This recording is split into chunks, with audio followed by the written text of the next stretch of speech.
Good morning, early game crew. We're going to have to address the fiasco that was Saturday night at Williams-Brice Stadium. Vanderbilt 31, South Carolina 7. That 16-season win streak against the Commodores, well, that's done. It was fun while it lasted. All 16 years of it. I'm Elijah Campbell. He's Preston Thorne. She's Jen Jensen. Oh, buddy. Oh, buddy. We talked about things that you couldn't get away with in a game against an SEC opponent. And what do the kids say? Mess around and find out. I guess that's more the FCC appropriate way to say that. Let's just say that on Saturday night, the South Carolina Gamecocks found out. Yeah, it is essentially, if you was to draw it up as anything that we don't want to happen, ended up happening. Yeah. In spades. Pretty much as we have it on the rundown, pretty much Murphy's Law, not great. Even with your star quarterback going down and what his status looks like, I mean, you will not get anything out of the coaching staff, out of Shane Beamer in terms of what his availability is. I have a feeling we aren't going to know anything until that first availability report comes out. Yeah, we won't know anything on that one either because he'll be listed as probable. Yeah. He'll be listed as probable. And then it's going to be like, how probable? 60% probable? 80% probable? You'd both describe them as probable, but one may be a lot more likely than the other.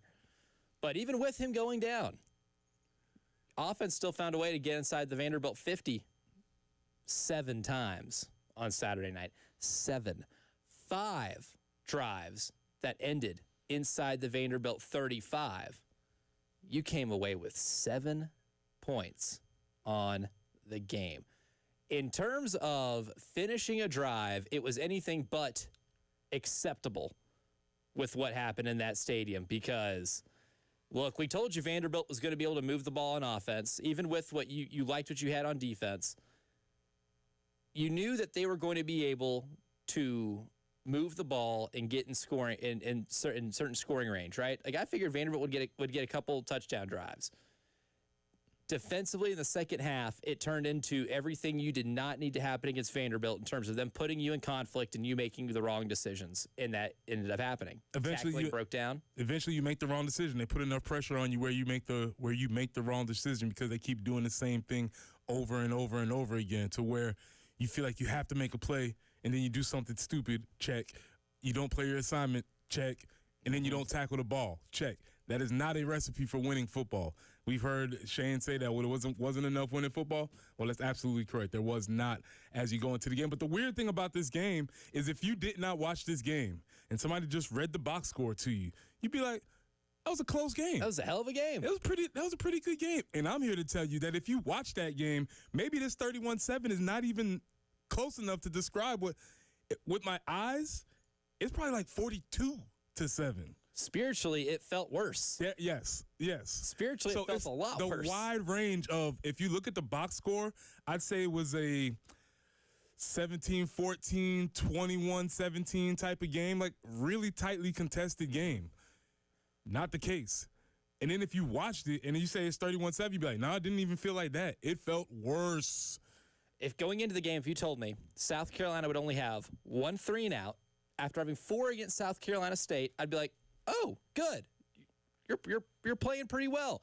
If you would have told me going into this game that Rasul Faison will carry it 15 times and pick up about 5 yards a carry and score a touchdown, I'd say, oh, your running game got going. You were doing pretty well. If you would have told me that the average first down play for South Carolina picked up 7 yards, I would say, oh, the offense has their swagger back. But then you say, Elijah, you know what the average third down was? 9 yards to go until the first down marker after picking up an average of 7 on first down, right? In theory, your average drive is taking you to 2nd and 3 and ending on a 3rd and 9. But then you say, Elijah, oh, yeah, Carolina has 3 operational penalties on offense, 2 false starts in an illegal formation, and you have 3 personal fouls. Then I start to cringe a little bit. And then you say, well, ultimately, Elijah, South Carolina outgains Vanderbilt on a yards per play basis, which is usually one of the main indicators that you win a football game. 5.2 to 5.1. Still close, still losable, but found a way to lose by 24? I don't think I've ever seen a game, Preston Thorne, where a team won the yards per play battle and lost by 3+ touchdowns. Usually you lose that game by a score, maybe 10 if you get really unlucky. To win the yards per play battle and lose by 24? I would not have believed you. I'd be like, I have to see how this went down. Yeah, and then when you watched it, what I'm telling you is to be like, it was only 31-7? Right. Because some of the turnovers were just mind-numbingly bad at times. Anytime you got anything going into the Vanderbilt side of the field is when things fell apart. And when you're playing in the SEC, you cannot, absolutely cannot go empty-handed on those drives. South Carolina they crossed the 50 7 times.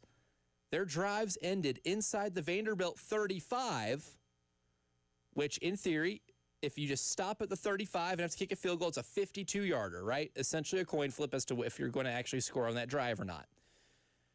You got inside the Vanderbilt 35-yard line 5 times and only came away with 7 points against a good defense, but nowhere near the best defense you were going to see this year. Correct.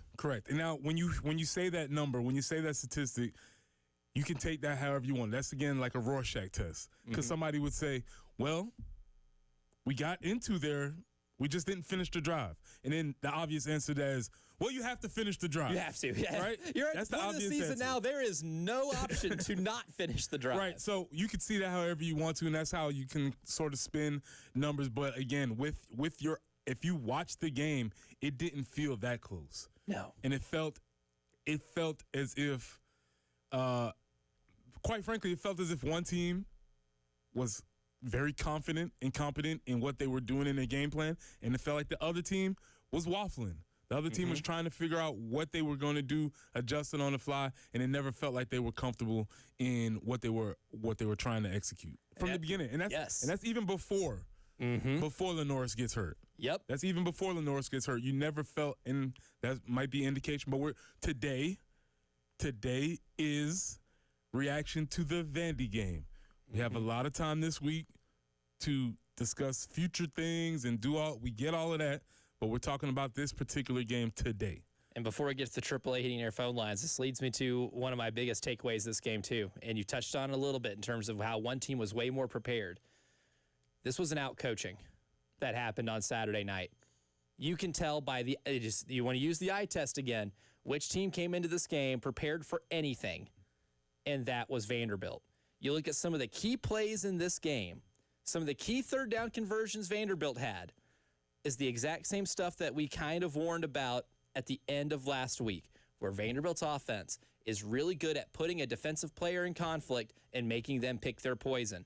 Tim Beck's offensive game plan, when he knew he did not have tackles good enough to be able to block Dylan Stewart and Brian Thomas Jr., like if there's an offense coordinator that is not confident in what their tackles can provide against a good pass rush, go watch that tape and find out how you can negate that, because Tim Beck negated that.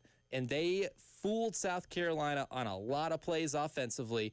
The interception that Lenoris threw was exactly the same type of stuff they did to Virginia Tech in the second half, where they disguised everything they did perfectly before the snap, and all of a sudden a defensive lineman drops back in coverage and picks the play off. I was in such conflict because, man, the joy in my heart when I see a nose guard get an interception,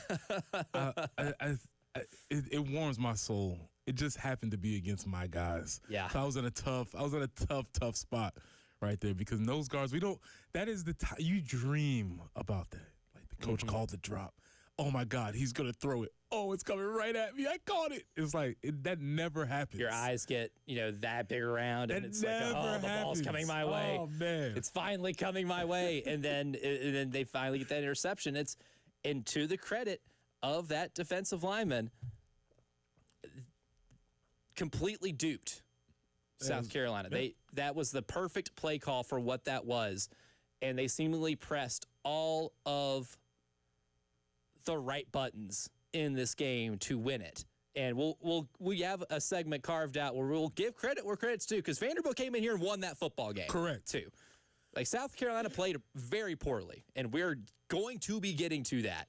But Vanderbilt also at the same time came in here, talked their smack, and came into a loud stadium and environment and backed up every single bit of it. Go to the AAA Heating and Air phone lines right now. Will is first up on our Reaction Monday. Will, good morning. Welcome to the early game.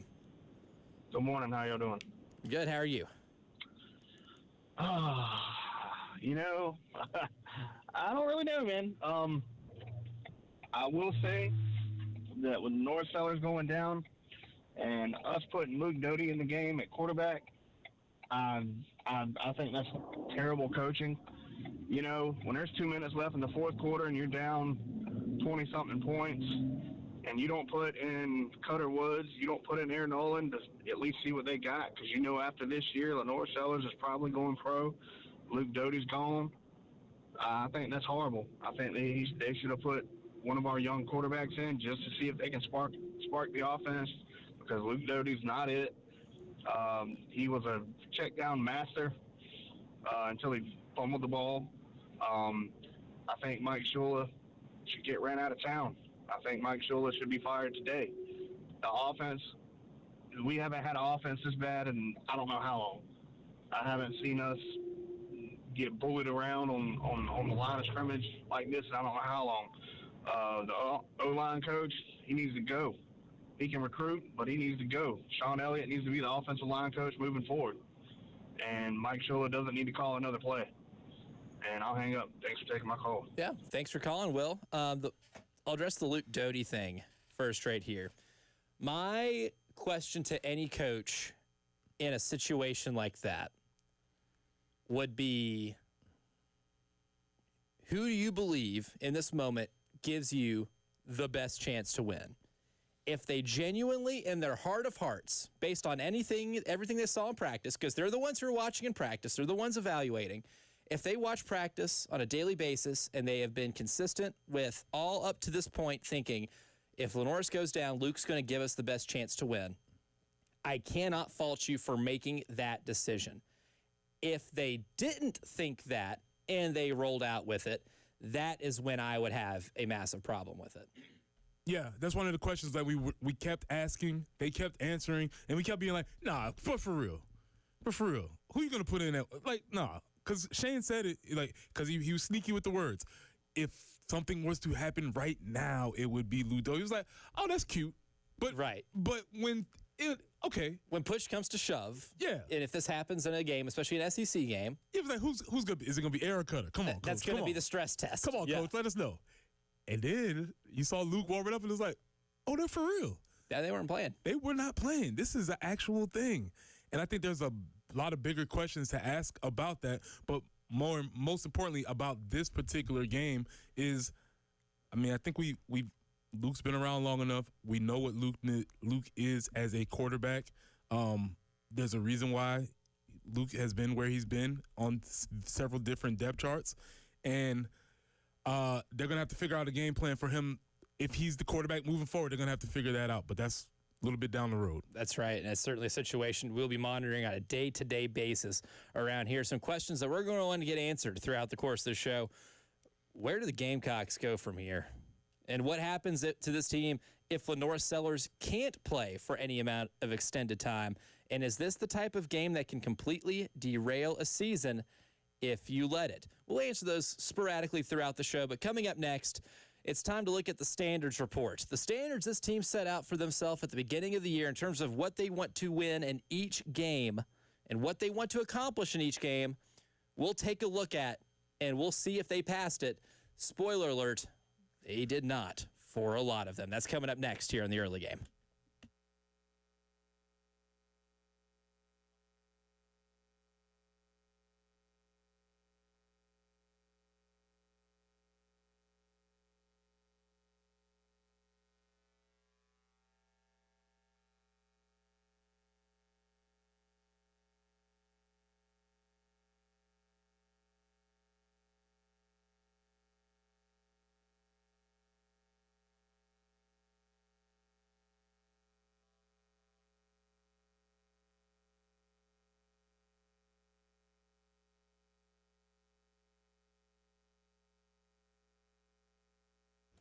It's Jen for CHW Cabinetry in Lexington. The kitchen remodel we had to do, it was not planned, but it was something that we had to do, and we were thrilled with the help that we got from CHW Cabinetry. They helped us figure out the design, the accessories, and everything. Got the photorealistic rendering of our kitchen being finished, which gave us something to look forward to, but also helped us in planning out the other elements. But kitchens, that's not all they do. They can help you with, if you're looking for a bathroom remodel, we ended up updating a couple of bathrooms, got some cabinetry from CHW Cabinetry. Again, we're thrilled with the process. They could put some drawers in your pantry to make that a little bit better, replace some wire hanging racks in your closets. If you've got a home office workspace that you're trying to make more functional, they can help you with that as well. Visit them online, chwcabinetry.com, or call them at 803-520-6837. Tell them Jen Jensen sent you. CHW Cabinetry in Lexington, passion from inspiration to installation.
I-26 westbound, if you are headed towards the upstate exit 85, there is a slowdown there due to an accident. Nothing else that we have to report right now. Great news in that respect. And looking for a high today of 85 with partly cloudy conditions. Some sunshine tomorrow, 83. And on Wednesday, partly cloudy and 84. We're actually potentially going to hit 90 by Friday. Kind of crazy, is it not? Currently, though, a cooler start to your morning, 59 on 107.5 The Game.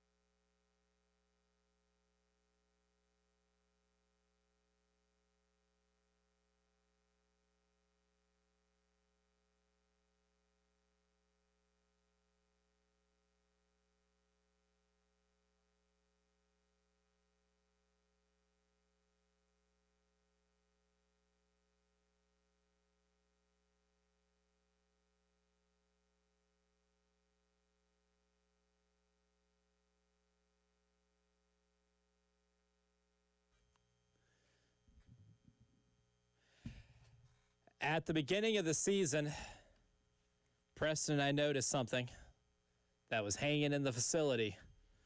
A list of objectives that South Carolina wanted to accomplish in each football game. It's their criteria for judging them this season. So we're going to do that for every game.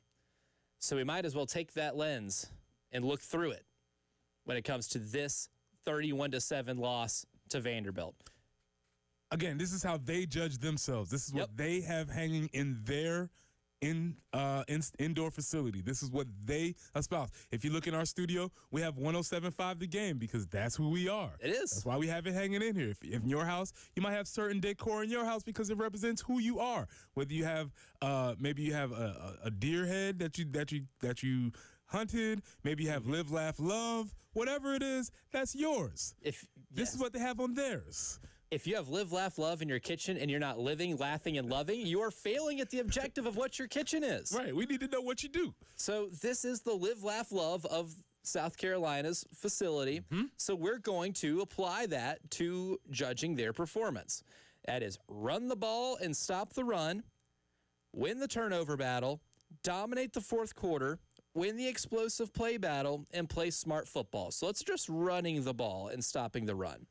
When it came to sack yardage adjusted, yards per rush, in terms of just flat out running the ball, handing it off to a running back or a designed quarterback run, Vandy won that battle 4.2 yards per rush to 3.9.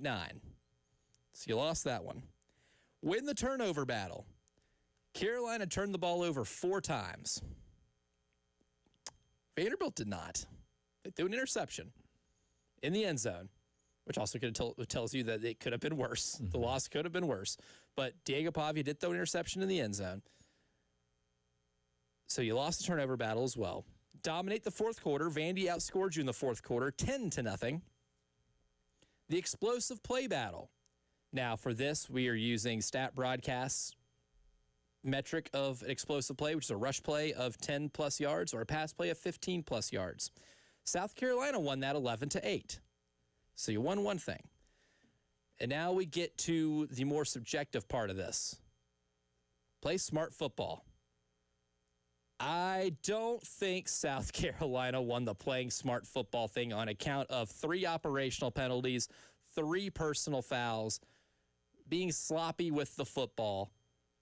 And Vanderbilt, I would say, did a really good job of playing smart football with how they executed a game plan, put South Carolina's defensive players in conflict, and executed everything they needed to on offense to be able to score 31 points, despite what I would consider to be a sizable talent disadvantage. Yeah, but aside from not playing smart football, they played dumb football. Yes, to amplify it a little bit. Dylan Stewart did something that was dumb. That's the opposite of not smart. So not smart would be Brian Thomas Jr. on that pass, roughing the passer, where it was close. I hated that call. It's a bad call. Hated it. Okay, but it counts. Whatever. That's whatever. That's counted in the not smart category. You slap the starting quarterback for the other team after you already did something to the tackle. That is dumb. That is a dumb play. And I don't care if you think it's a soft call. It doesn't you still matter.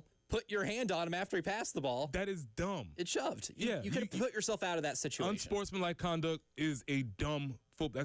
That's the opposite of not playing smart football. That's actually playing dumb football. In a couple of opportunities, they played the opposite of smart football, doing dumb things on the field. And it wasn't just like he did it once. He did it twice. And that's why he got ejected from the game. Was 2 personal fouls. 2 personal fouls. Get out of here. And that leads us, Jen says, Steve called in asking, what's going to be up with Dylan Stewart's ejection because there's a potential that he is suspended for the first half of the Missouri game. After the game, Shane said he didn't know. They'll talk with the league office. He doesn't know. And the communication staff had no clarification because usually that is a rule applied with targeting. If you are called for targeting in the second half of the game, you are suspended for the first half of the next game. So there's still a lack of clarification as to whether or not that rule and principle will apply to Dylan Stewart getting 2 personal fouls. I would lean towards yes and expecting that to be the case. That would be my assumption, is that would end up being the case. But can't say it with certainty. But all in all, you have the 5 pillars of how you judge yourself. You lost 4 of them. And when it comes to playing smart football and the turnover battle in the fourth quarter, 3 of those were not particularly close. Correct. And I think that is how you result in losing the game 31-7. Also, going back to the idea of running the ball, before Lenoris gets taken out, before he gets taken out of the game, he only had 3 carries. I emphasize that not that I make the calls, but I wanted to see Lenoris carry the ball. Why is it important for Lenoris to carry the ball? Because when Lenoris is carrying the ball, he is the aggressor. Mm-hmm. He gets to be the hammer, not the nail. When he's sitting in the pocket, he is taking away one of his abilities is to deliver punishment to the other team. If you need an example of that, you could have just watched the team in the Purple Pants play at 12 o'clock, where Georgia Tech has a quarterback who runs the ball. Aggressively. Yes. And when you're more aggressive, you have less of an opportunity to you actually have less of an opportunity to get hurt as opposed to when you're just standing in the pocket, sitting like a target, especially when your offensive line is not blocking particularly well. And one of the real unfortunate things, too, is before that Lenoris's injury and before that interception, he was cooking. For sure. In the pocket, too. For sure. And I think that could have opened things up for him to be able to run the ball a lot more. Once you're picking them apart a little bit, they start getting back in coverage. They might start playing more man. And then is when things can get really fun with him being able to scramble the ball. He was 6 of 7 for 94 yards. He almost broke 100 yards without completing more than 10 passes. And that's the one thing that is going to get forgotten because there was a lot of football. There was more football to be played after his injury because he did get hurt before halftime. So there was more football played technically without Lenoris Sellers in this game than there was with Lenoris Sellers in this game. Right. But he really only had, 3 drives before exiting the game. Mm-hmm. First drive, an incredible touchdown drive where you're like, okay, this felt like Virginia Tech a little bit. Can you keep it going? The second one of the drives, you moved the ball incredibly well. You got inside the Vanderbilt 15. The interception hurts. But you could still bounce back from that. It's a gut punch, but you could still bounce back from that. And then you had a fiasco drive where you have 3rd and 33 because nobody picks up a blitz. You get sacked. There's a bad snap to quarterback exchange. That's fumbled. And it's 3rd and 33, right? That's you surrender halfback draw after that. Those 3 drives, you had 2 good overall drives and 1 really bad 3 and out. Would have loved to see what happened with him the rest of the game, but we will never know. But I would love, like you, I would love to have seen more of what makes Lenoris. And we'll never know if they would have in the second half or not because of that injury. Those are some of our observations, but what were some of Jen's observations sitting in the box on Saturday night? Let's just say my arm is not bruised walking in here today. And that's a sad thing. And that's a sad thing. We want me to get my butt beat in that press conference. But Jen will give her observations from Saturday coming up next.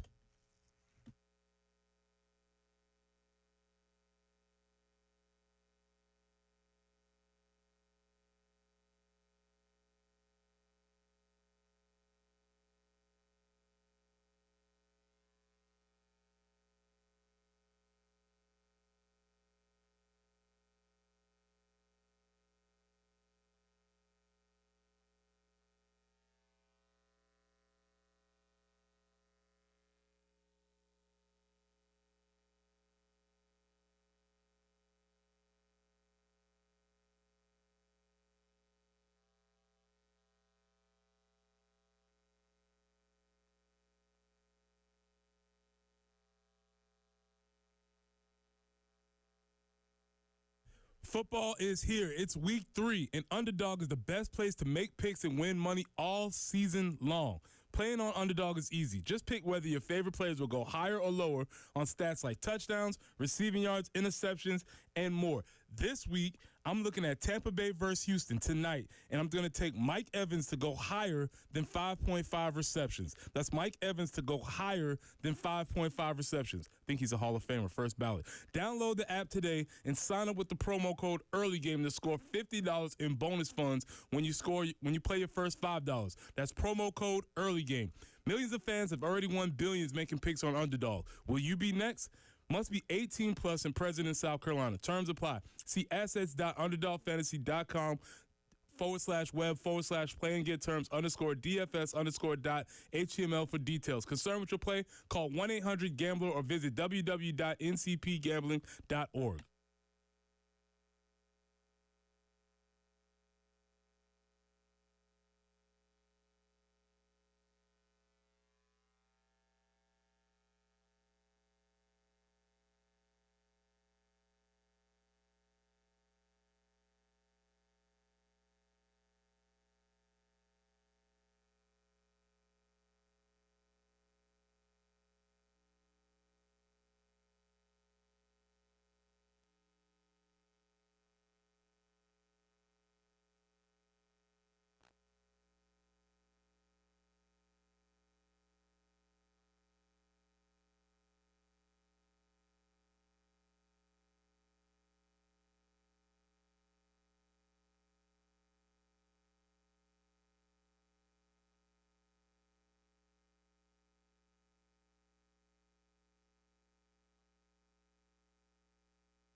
I-77 northbound before Two Notch Road, we do have a report of an accident there. Also, we're looking at, if you're headed towards the upstate, I-26 westbound, around exit 85, do have a report of an accident there that could be slowing things down just a little bit. And traffic-wise, how about your forecast? We'll look at that as well. We're still looking for a high today of 85, 83 tomorrow under sunny skies, 84 on Wednesday. And we'll be in the upper 80s by Thursday, maybe even 90 come Friday. Right now, though, we are looking at 59 on 107.5 The Game.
I'm telling you, the vibes that you could tell from that press box in that stadium, sky high to start the game.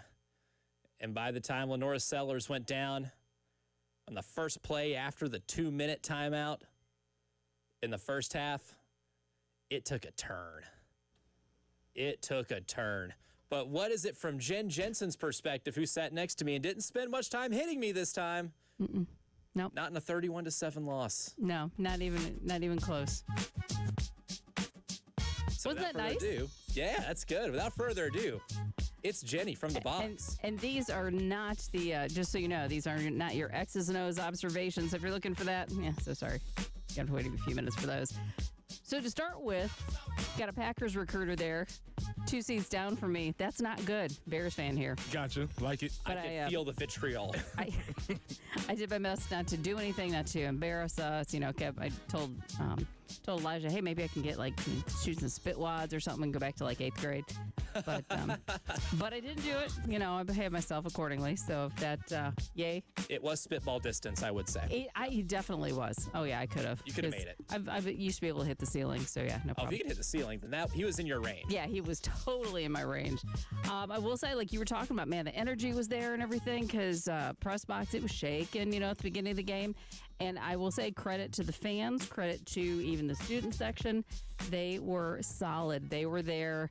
It was really probably 8 minutes left in the fourth quarter before people started trailing out. And it's okay, I'll take that because the play wasn't that good heading into the half, third quarter, as you know. So it's okay, we're seeing some energy there, and I'm digging that. Highly impressive on Doty's.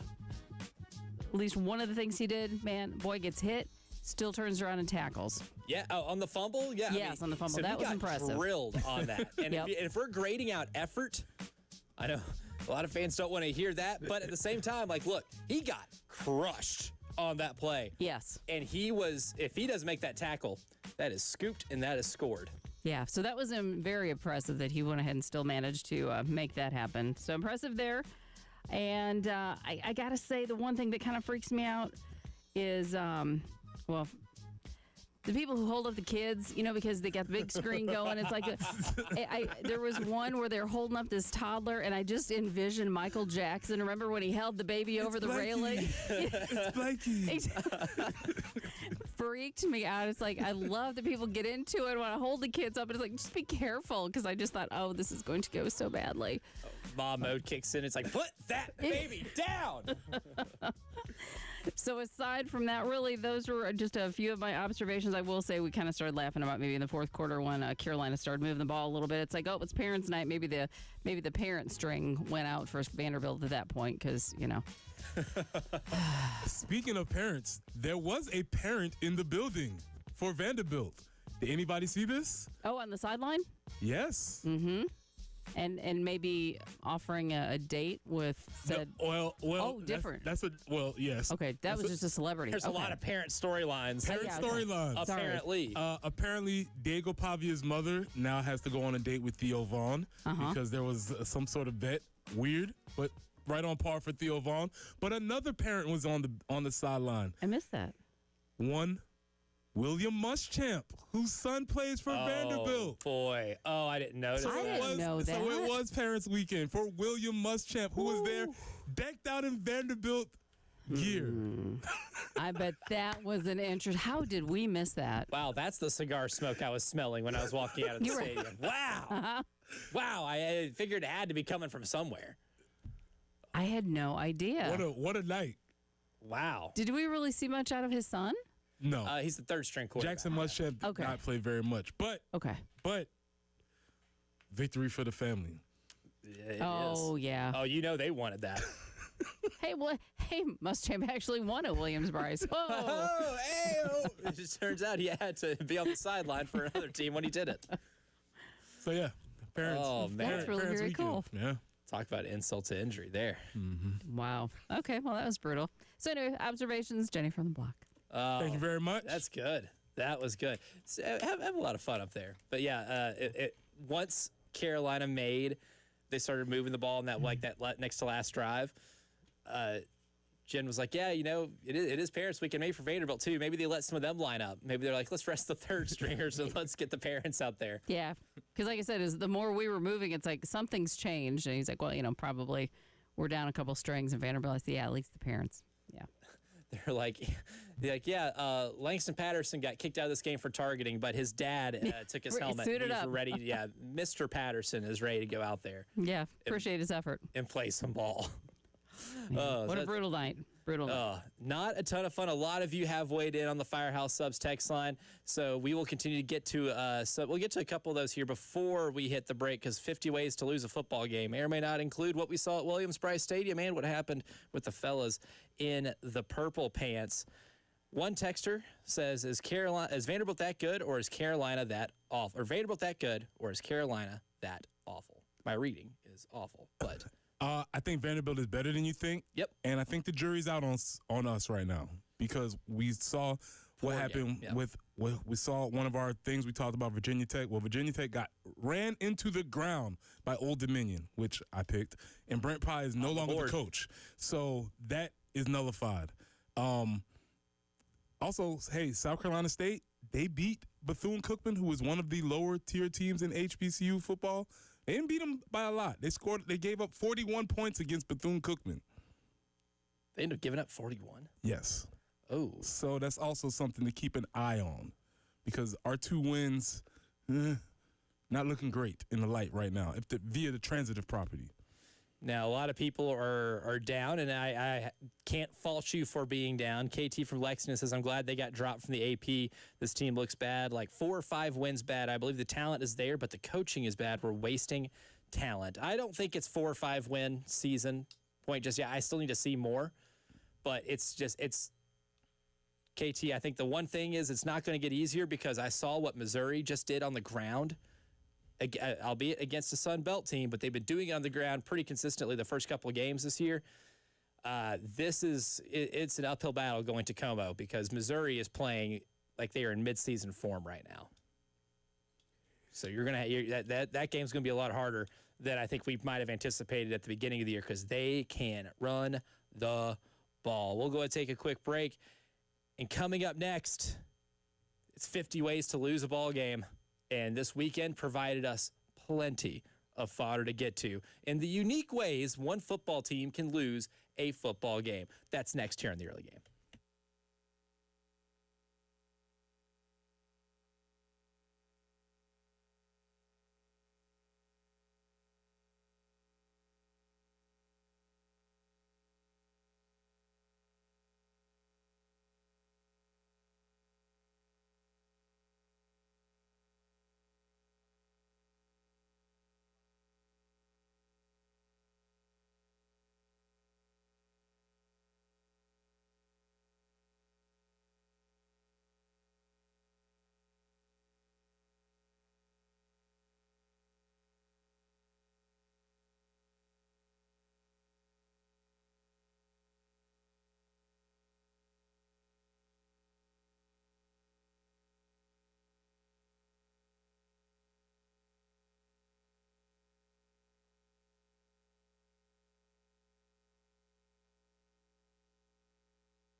Oh, man. One of the best parts about football is that it does provide you many different ways to lose a football game. Not all games are formulaic. Some teams lose games differently than others. So in today's 50 ways to lose a football game, Preston, we have some unique perspectives. Different ways. Innovation in a bad way. So this warmed my heart because it was early in the afternoon. The afternoon of football started off so well. You have a 12 o'clock game. I told everybody to keep your eye on this one. This was the one that you wanted to watch the most. One that I wanted to watch the most, and it lived up to it. It lived up to the hype. Great, fantastic game. Great football game. Fantastic football game. Competitive on both sides. But then you see that, hey, that Georgia Tech team is for real. And they executed with the confidence of a team that believed that they can and they should win. That being said, how did the Purple Pants go about losing this football game? Oh, man. So tie game. Georgia Tech's moving a little bit. Georgia Tech has no timeouts. Clemson has 2 timeouts. Now, Clemson just got done scoring a touchdown underneath the 2-minute timeout to tie the game up. Now, Georgia Tech's near midfield. They cannot stop the clock. Georgia Tech and Haynes King they move the ball near midfield, and then they're presented with a decision. Do you throw the ball to try to get a little closer to the, for a field goal? And if you get a first down, then you can at least stop the clock and be able to maybe spike the ball and set it up because it was 3rd down. Georgia Tech decides to run the ball. They don't get there near the first down marker. There's about 30 seconds left when they made that play. What happens is they run the play. Haynes King goes down, and they immediately rush the offensive team off the field, and they sprint special teams on there. It's a fire drill, what do you call a fire drill field goal, where you can't huddle, anything like that. You get to the line and snap it, right? They lined up their field goal team with about 6 seconds left, snapped it with about 3 seconds left, and their kicker drilled a 55-yarder. There was no more time left to play. That's impressive, and it's an adrenaline rush on its own. Apparently, the adrenaline rush also caught Dabo's eye because he didn't realize, or I guess in the moment, remember, this game is coming down to 1 play. But if I use my timeouts when Georgia Tech first goes down, I can maybe get the ball back with maybe, 25 seconds left. Instead, the game goes down to 1 play. Kid drills a 55-yarder. Georgia Tech wins. But if he drills that 55-yarder with, 30-something seconds left, your team gets a chance with a timeout left to get into field goal range and give yourself a chance. It's not a high chance to win the game, but it is a chance. It extends the game a little bit. So it's one thing to watch your team lose on a fire drill field goal. It's another to do it when you have 2 timeouts in your pocket that you have at your disposal to be able to continue and prolong the game and give your team a shot to win. Yeah, you got to give your team a shot because college football is wacky and anything can happen. We saw in the NFL in the Giants and Cowboys game yesterday. That game was ridiculous going down the last minute. 4 different things happen where you'd be like, that can't happen. Oh, it can happen. 17 points scored in the last minute of that game. So that's why you give yourself an opportunity. Now, philosophically, are you an ice the kicker guy? I don't think there's any empirical evidence that would suggest that icing the kicker works. Yeah, so I understand what Dabo was doing at that point, where when they already gotten to that point, let's not make the timeout, let's make them rush against the clock. They got to get lined up, snap, execute, all of that stuff. But your point is that prior to that, as soon as Haynes King goes down, you call that timeout. I call that timeout because then he has to think about it a little bit, because here's the best part about this, Preston Thorne. Worst case scenario, he hits the field goal. You got about 20 seconds left and a timeout to try to get in field goal range and tie it up. But here's the best case scenario. What if the kid has too much time to think about it and misses it?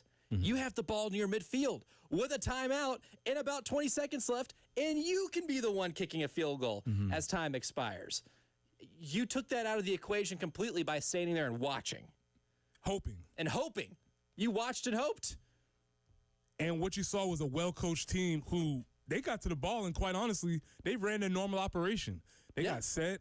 They had time. He marked it off. It wasn't like he ran out there, got set for a second, and then had to go and kick it. He stood there and got to collect himself for about 3 seconds, snapped the ball with plenty of time, and then that's how it ended. And again, my football Saturday started so well.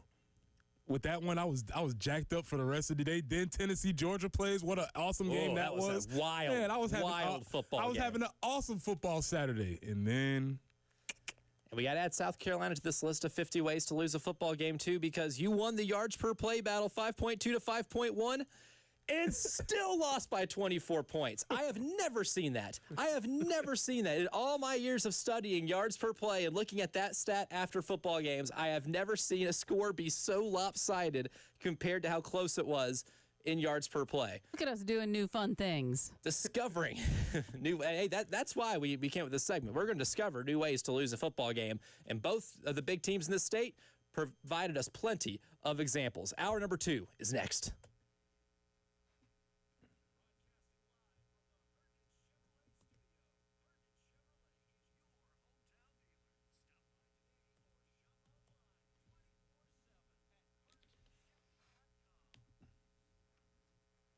Now, one thing that will put a damper on your weekend is if you're walking through your house, you step on your carpet, and you can only describe that feeling on your bare foot as something gummy and matted down. Ugh, don't love that. Don't love that at all. But my friends over at Zerorez are here to help you clean that bad boy up, because I know for me, my carpet's got to be soft and fluffy with zero residue, and that's why I call Zerorez. The company's patented cleaning process uses no harsh chemicals, and it's a clean safe for your family and your pets.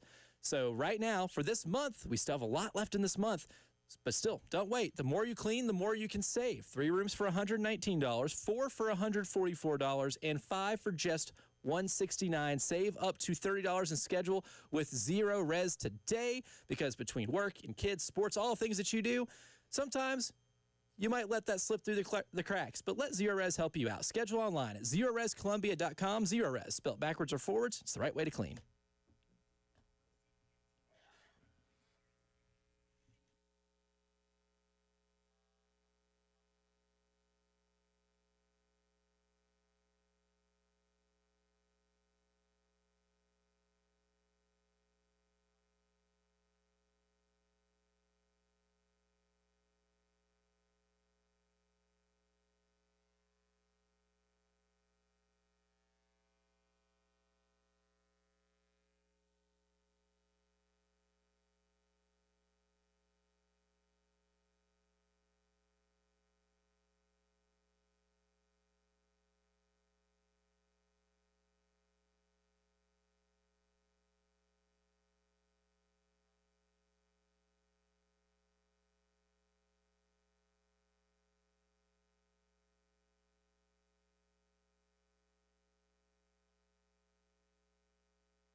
And for your Monday morning, taking a look out on traffic situation, I-77 northbound before exit 17. That would be Two Notch Road.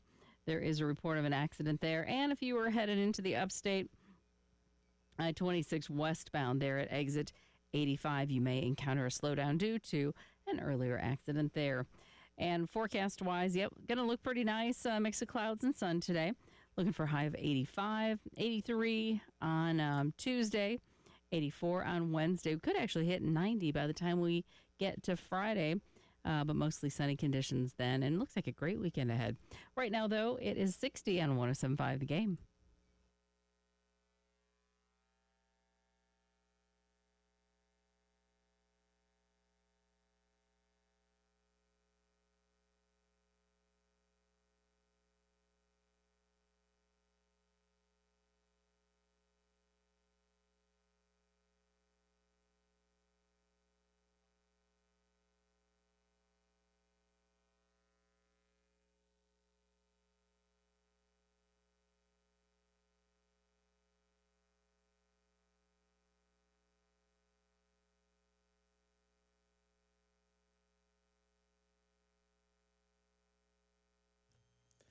Hour number 2 of the early game starts right now. I'm Elijah Campbell. He's Preston Thorne. She's Jen Jensen. We are reacting to South Carolina's 31-7 SEC opening loss to the Commodores of Vanderbilt. For the first time since 2008, Vanderbilt beats South Carolina. You know, I like the Commodores. Oh, I love Lionel Richie. Yeah. And if we want to shorten it to the Doors, that's one of my favorite bands. There you go. I love the Doors. Two solid groups. 2 really solid groups. 3 Doors Down. Live without. Okay. Good for its time. I just don't think it's aged very well, right? Yeah, I think if I had to do like a start bench cut, I would start the Commodores, I'd bench the Doors, and I'd cut the 3 Doors down. Yeah. That's solid. Yeah. That's cool. Yeah, 3 Doors Down, definitely. Down. Out. Yeah, Which definitely down. Yeah, they are 3 doors further down at that point. It's a pretty large gap. I was just trying to find a little joy and happiness before we go back into what was the disaster on Saturday. That's a good way of describing, because about anything that could go wrong did go wrong in that game, including losing your starting quarterback, including outgaining Vanderbilt on a yards per play basis and still losing by 24 points, and still getting inside the Vanderbilt side of the 57 times, coming away with only 7 points, getting inside the Vanderbilt 35 on 5 different occasions and still getting 7 points. It was not a banner afternoon at Williams-Brice Stadium. Ray is on the AAA Heating and Air phone lines waiting patiently. Ray, appreciate your patience. Appreciate you calling into the early game. Good to hear from you, sir. Good morning, guys. Hey, before I get into the nightmare at Williams-Brice Saturday, I was surprised they didn't pull Lionel Richie and let him play quarterback. You know, I think. Hey. I mean, he might have some eligibility left. In today's college football, who does and doesn't have eligibility is a little bit of a gray area. He might have. He might have had some. Yeah, just talk about the Commodores. But anyway, before I get into the Gamecocks game, my goodness, you're right. What a weekend for kickers when you think about the kid from Georgia Tech. And I tell you something, golly, the Tennessee kicker, I felt so bad for that kid. And oh, boy. I know you watched the game, Josiah. And I mean, it was just so bizarre. I bet you when Tennessee got to midfield and you knew they were going to get – well, you didn't know it. But I bet you it took 15 minutes to complete that game, not even counting overtime. It seemed like, you know, Tennessee, I don't know if I'd have run that play because you took the chance of a penalty, and you were looking at about a 48-yard field goal. Well, they decided we're going to run this play because we got 2 timeouts. We got a timeout. We got 7 seconds. And I guess it made sense, you know. But you got the penalty that killed you. Mm-hmm. And Kirby called a timeout. And normally in that time of the game, a timeout is like a 30-second timeout. It seemed to me that was a full 3-minute timeout. Oh. And I'm like, oh, my goodness. I said, this dude's going to be iced. And sure enough, he missed it. And, and with Tennessee's kickers, their kickers are usually dead on even from that distance. And oh my! But as soon as he missed it, I was like, man, Kirby's got 9 lives, and it was just like, oh, I just fell for the Tennessee faithful, Oh my goodness! It's like, yeah. But anyway, who did Kirby make a deal with in that game? Yeah, and then Aubrey for Dallas. Is he not one of the best kickers ever? Oh my God! Well, he made it from 64 to end that game. He would have made it from 74. Yes, exactly. And so when he lined up for the 49-yarder there at the end or whatever, that was really a chip shot. I mean, it was like a good leg. I mean, I've never seen such a leg. I mean, it was unbelievable. But golly, but getting to the Gamecocks, I think the texter from the last segment, he nailed it. Execution. probably in the Beamer era, it is the absolute worst executed football game we've ever played under him. And where I'm really concerned, and you know where I'm going with this, you can't be this terrible on offense. You just can't. And I remember, I think it was the first coordinator that Beamer had. I can't think of the guy's name right now. He went to Nebraska and didn't work out there either. But we used to say that there are some coordinators or some offensive schemes, which comes under the coordinator. They're so bad that if you could take Joe Montana and put him in that offense, you couldn't be successful. And I really think that's where we are with Shula right now. I think there's just so many things so wrong, whether it's execution, offensive line, maybe poor play calling. It is so flawed, I don't think it gives us a chance. And I'm really concerned if things keep going the way they're going, by the end of the year, we're going to see transfers into the portal like we would never would have thought. And I'm telling you, I think this is a watershed moment for this program and for Coach Beamer. But we'll see how it plays out. But right now, not really feeling it at all. And I'm that guy that lives above the ice cream shop. It's always good. It's always sunny. It's, things are always nice. But, man, right now, I think it's a watershed moment, guys. But that's all I got to say. But thanks for letting me speak. Yeah, appreciate the call as always, Ray, and we'll go ahead and respond to that. Preston, your thoughts? Yeah, I think anybody that's listening, if you have concerns or you have valid criticisms, I think it's all fair. Yes. I don't think there's anything that should be left off the table, and that's one of the things that I'll get to a little bit later as far as, when you're watching your team or you're watching a team, when you watch them perform or their lack of performance, you are right to question what you've been told, what you've seen, and you don't need to – here comes a word – don't gaslight me. Right. Because I've seen this for 3 games now, and I've said the whole time, I'm going to hold my judgment for the third game because things can get going. You can get into a rhythm. Well, I think we have more of a clue of what this offense is right now, and more even specifically, I don't really know what this offense is, as opposed to what I'm saying is I don't know what we're trying to really accomplish when we go out there on offense. When I watch Vanderbilt, I know what that offense is. Even though I don't watch them all year, after about 3 drives, I'm like, oh, okay, this is what they're trying to accomplish. I haven't been able to figure that out after 3 games of watching our offense. My biggest issue with the offense is the consistency. You've seen when it is really good. Take that first drive against Virginia Tech. Take the setup for the long bomb at the end of the Virginia Tech game.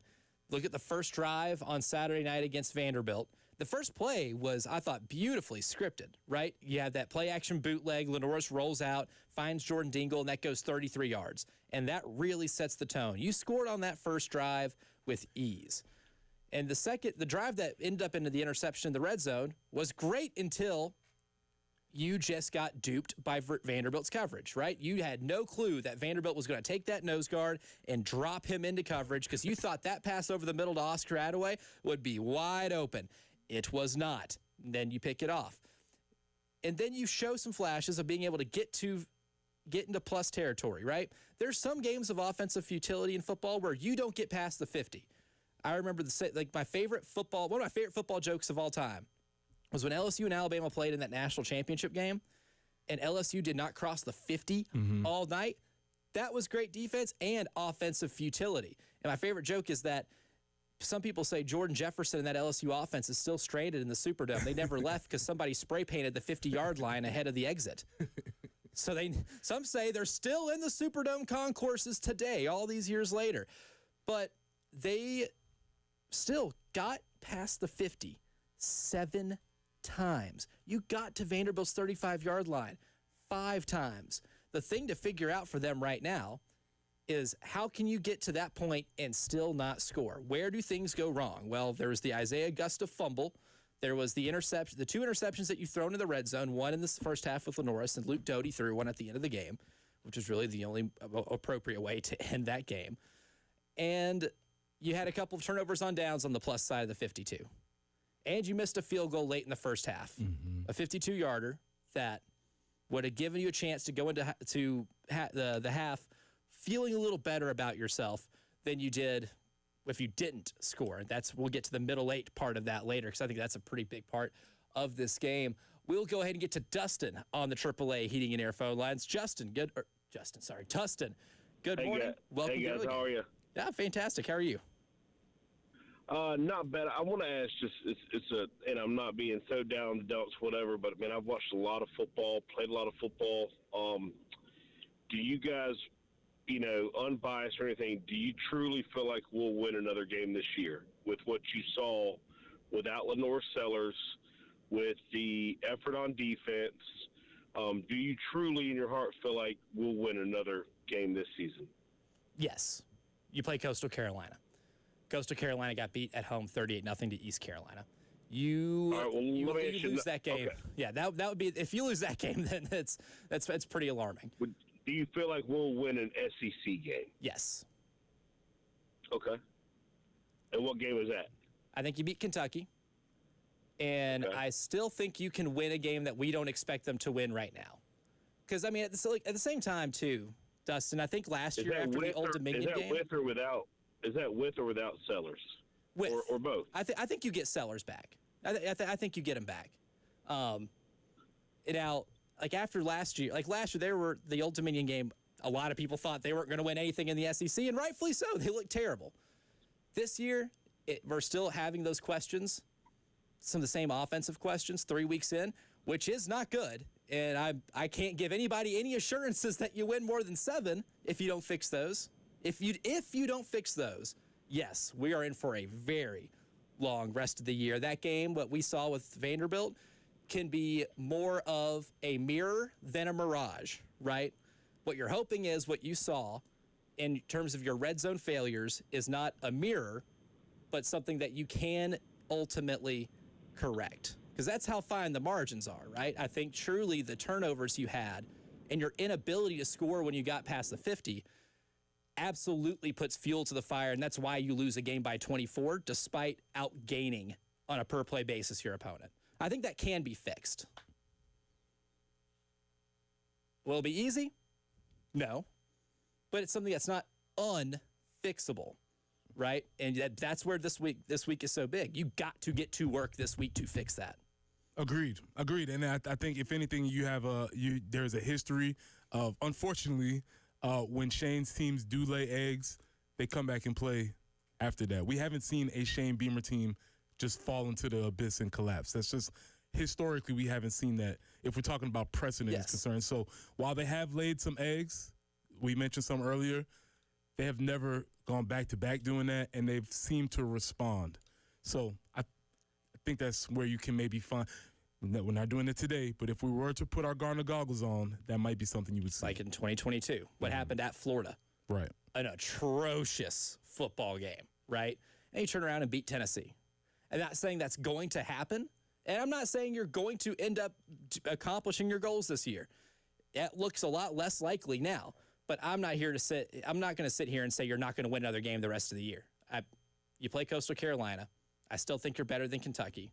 There's still games that you can win that you might not have thought you were going to win when the season started. This may have been an eye-opening game where, we're totally, we thought this was working. It isn't. So, yeah. Plan B, C, D. Absolutely. And I think Ray said the great word, maybe watershed type of moment where everybody's going to have to look in the mirror, figure out what it is that we're doing or what we're not doing, and have the proverbial come to Jesus meeting and figure things out quickly. Because that's the thing. This game that you played Saturday night can break you if you let it. Mm-hmm. There's still a lot of talent in that room.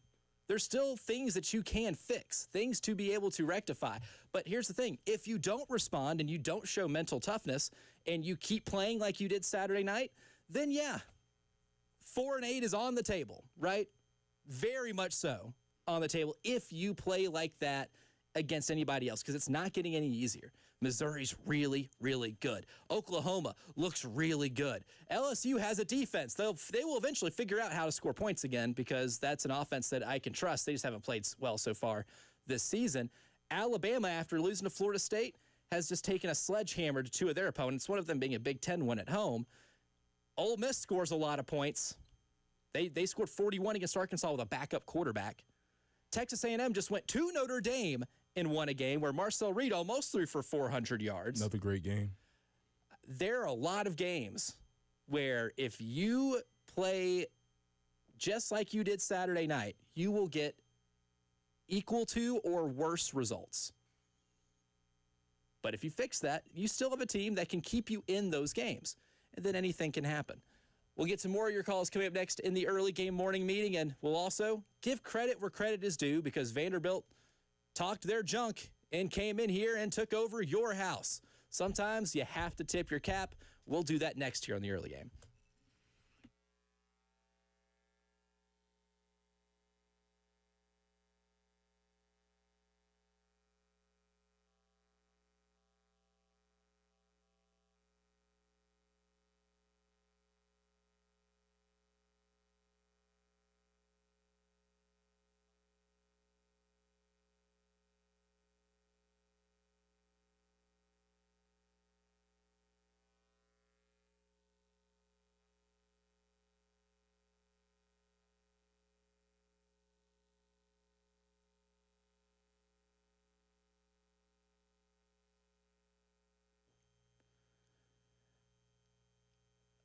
Long excellence. Doing something great for a long time, hard to do in any business, but when it comes to the roofing and waterproofing business, Midstate Roofing has been that leader of displaying excellence, again, for nearly 3 decades, and they provide the proper advice, service, and results to the needs of your facility in a manner that is both safe and pleasing to your operation. The best part about Midstate Roofing is it doesn't matter what type of building it is that you need roofed, whether it's a high-rise hospital, if the job is manufacturing to industrial.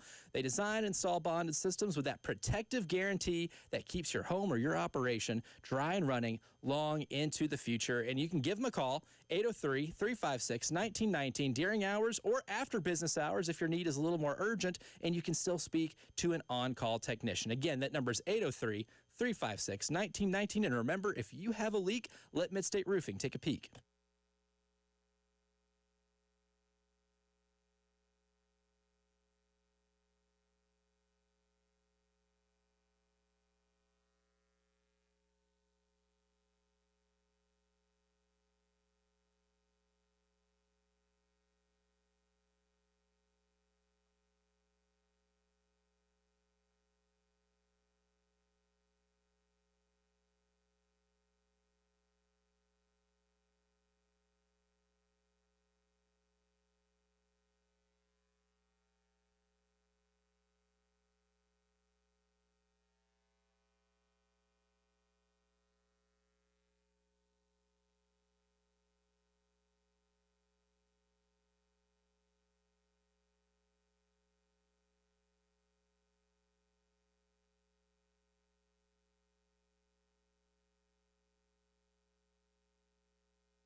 Reporting an accident South Beltline Boulevard at Bluff Road and I-77 northbound just before Two Notch Road.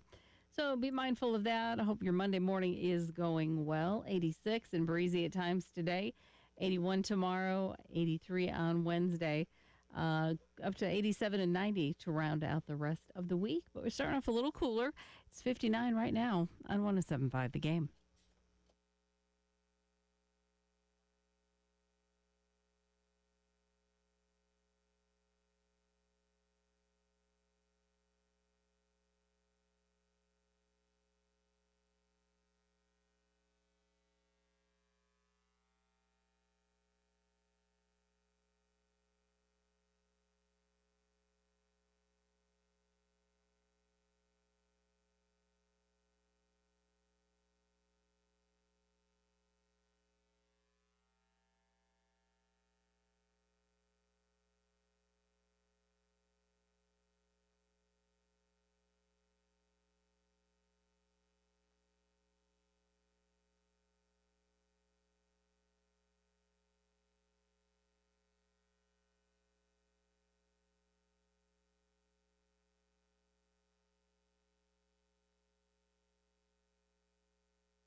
Continuing our reaction to South Carolina's 31-7 loss to Vanderbilt, it's time to give some grades and credit where it is due, and there's no better time to do that than for the early game morning meeting.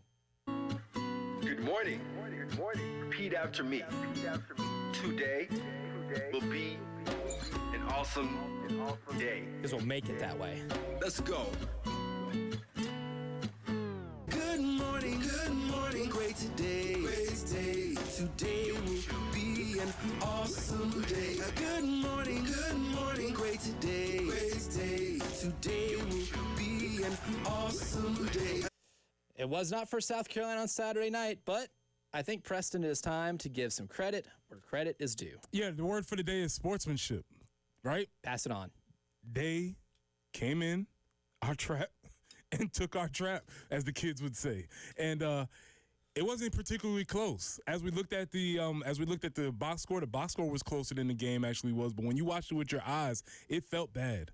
It felt like, oh man, they are coming in and tossing us around, bullying us, wedgies, noogies, whatever the bullies did in the 80s movies, they did that to us at Willie B. So it did not feel good. And you have to give them props for coming in here, being confident, doing what they said they were going to do. That's life. Yeah. Sometimes the other team is better than you. And then that night, well, I'm not sure how many other nights they wouldn't be just based on the confidence that they came in there with. So shout out to Vandy for coming in and walking it like they talked it.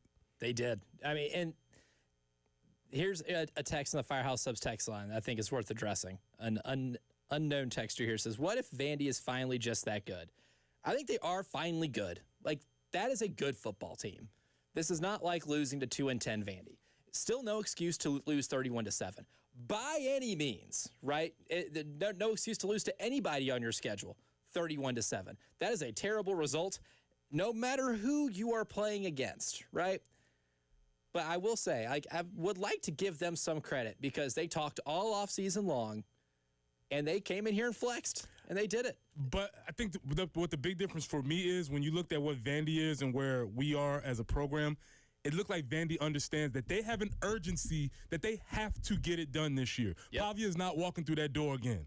It's not happening. It took jumping through some hoops to be able to get him to play this year. Same way, a talent like Lenora Sellers obviously is not walking through that door because it's not Aaron Nolan and it's not Cutter Woods. How do we know that? Because they're not playing backup quarterback right now. Nope. So there's an urgency that needs to be approaching this season, and it looks like Vandy has it, and it doesn't feel like we understand it. And I think that's the biggest thing. When I look at these two programs, that's the biggest difference that I see. And offensively, too, you mentioned Vanderbilt's identity. That identity is so good. And they have a scheme that is just so hard to play against. It's almost like when you're a child and adults kind of play, like playing around with you and they take your nose and they pretend like they got your nose. Vanderbilt did that to South Carolina's defense all night. Whoop, got your nose. And really, it's just like the football, right? Oh, I'm Diego. I have the football. No, I don't. Pitch back here, and then they pick up 10 more yards. Like, there was nothing that felt like there was no real counterpunch, it felt like, from South Carolina's defense, because Vanderbilt just was seemingly one step ahead of them so frequently throughout the night in terms of misdirection, discipline, right? There was even one play, and here's the difficulty too. There was one play where Dylan Stewart played and set the edge perfectly on one of those option plays. He had it snuffed out. Diego Pavia wasn't going to beat him to the outside corner. He wasn't going to beat him up the field.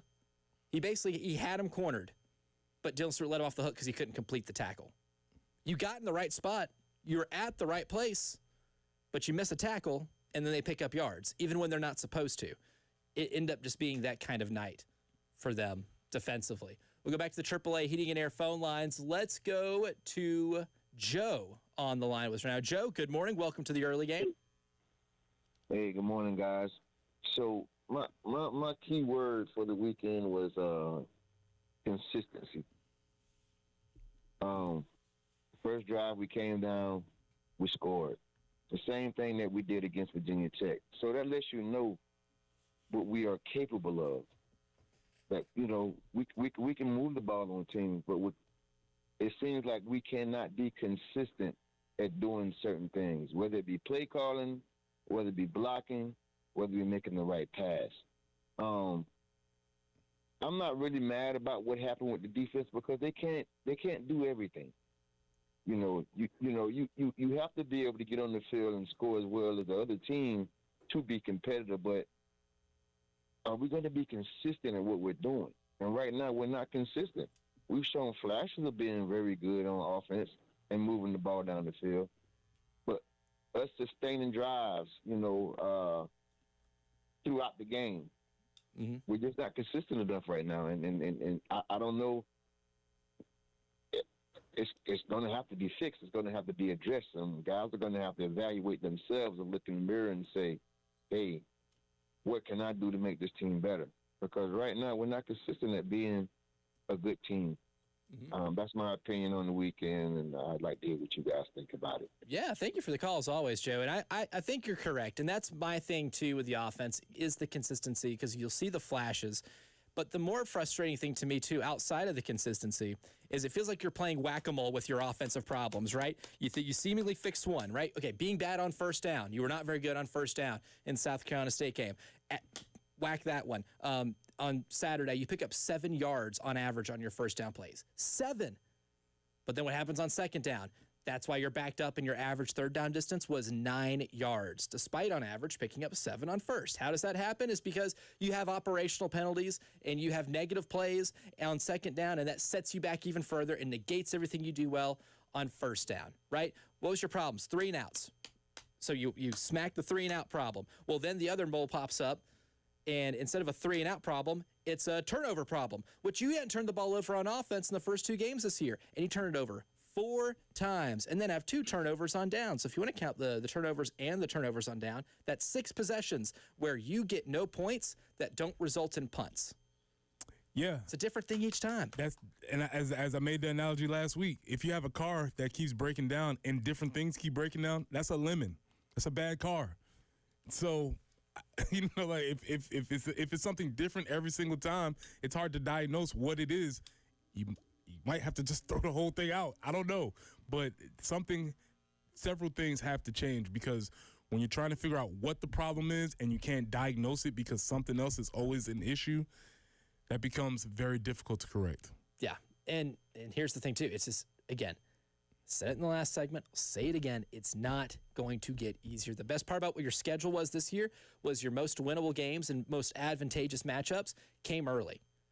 And then once October hit is when the murderers row of your schedule hit, and then you're thinking if you go into that 4 or 5-0 and you're playing with a little bit of confidence, then maybe you can knock off a few teams, and that's kind of the roadmap to achieving what you set out to achieve at the beginning of the year.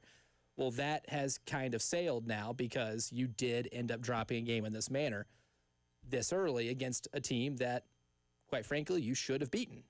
I think everybody who picked this game, around here picked South Carolina. A lot of people nationally would have picked South Carolina, especially at the beginning of the season. But now the offense is faced with some issues that they absolutely have to face. And I think Vanderbilt, too, better than we expected. This is the first time, I think, in program history, or at least in at least 40 or 50 years, they won their first 3 games by 20-plus points. I think Vanderbilt is definitely better than a lot of us give credit for. We'll be taking more calls and texts. David, hold on. We'll get to you next here on the early game.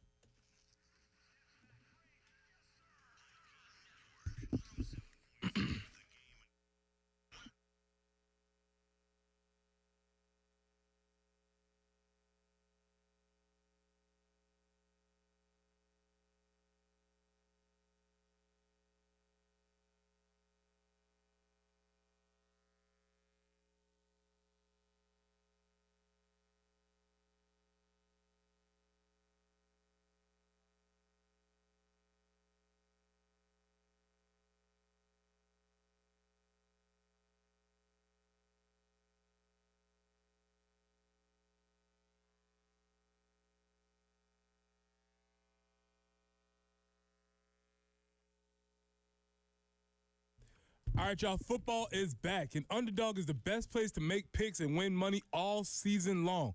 Playing on Underdog is easy. Just pick whether your favorite players will go higher or lower on stats like touchdowns, receiving yards, interceptions, and more.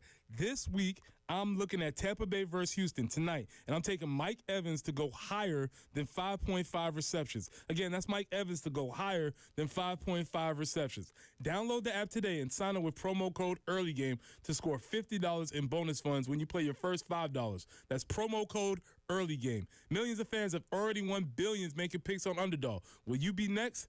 Must be 18 plus and present in South Carolina. Terms apply. See assets.underdogfantasy.com/web/play and get terms _DFS_.html for details. Concerned with your play? Call 1-800-GAMBLER or visit www.ncpgambling.org.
Things definitely picked up this morning. Augusta Highway near Cedar Crest Drive, also I-77 northbound before Two Notch Road. South Beltline Boulevard at Bluff Road and South Lake Drive at I-20. Also a report of an accident. 86, breezy at times today. 81 tomorrow, 83 on Wednesday, 59 currently on 107.5 The Game.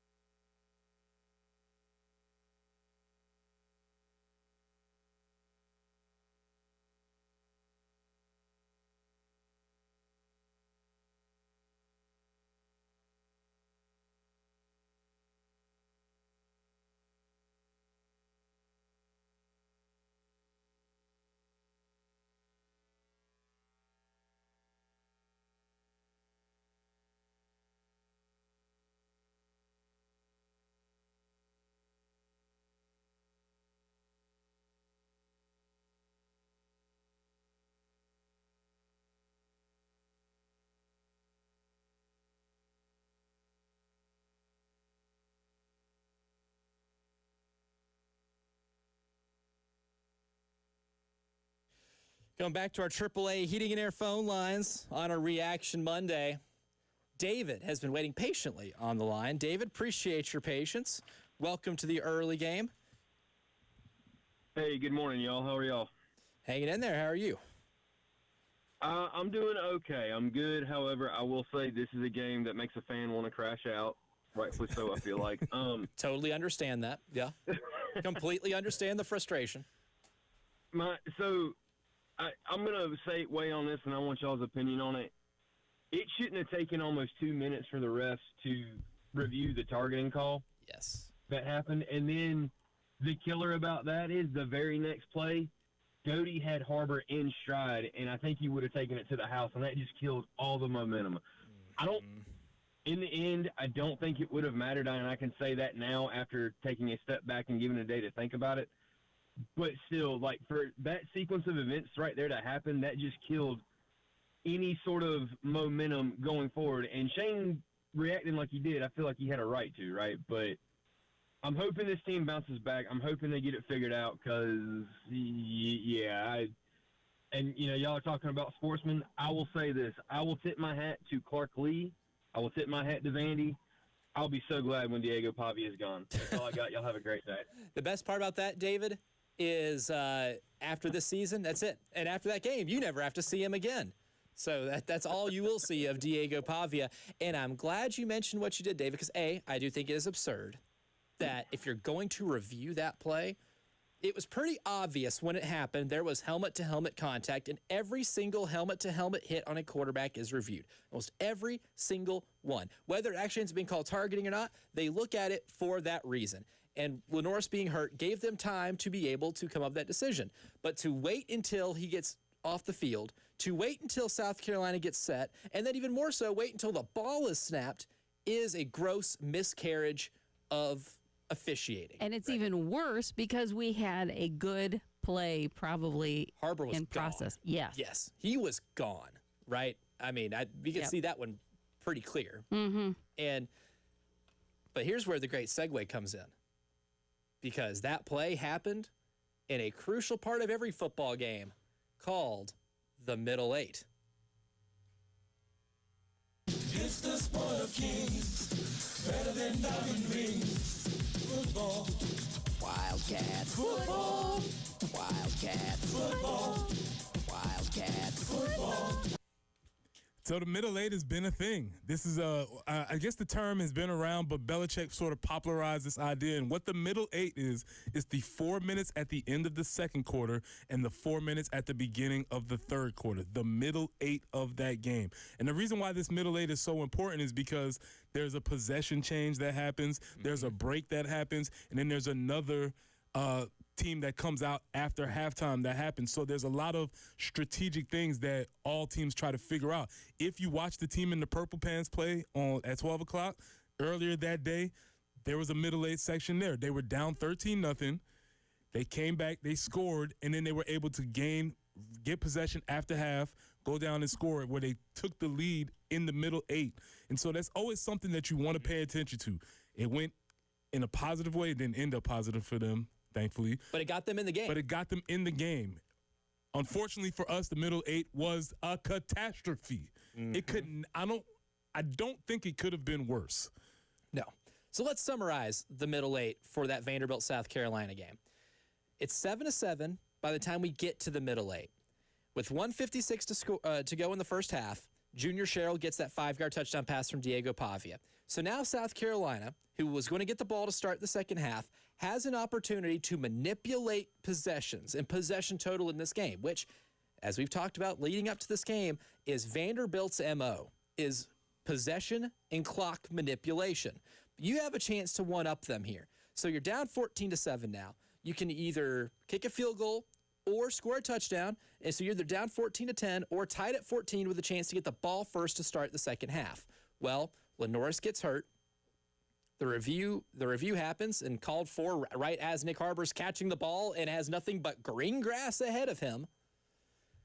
And then drive stalls out. Well, stalls out by you attempting a field goal, missing the field goal. So you miss out on 3 points in the middle 8, which would have made it 14-10 at halftime. Then in the second half, you get the ball to start it. And your first possession in the second half, 3 and out. Vanderbilt's first possession in the second half results in a touchdown, a 44-yard touchdown. Not only a touchdown, but an explosive play touchdown. Yes, from Jamezel Lassiter.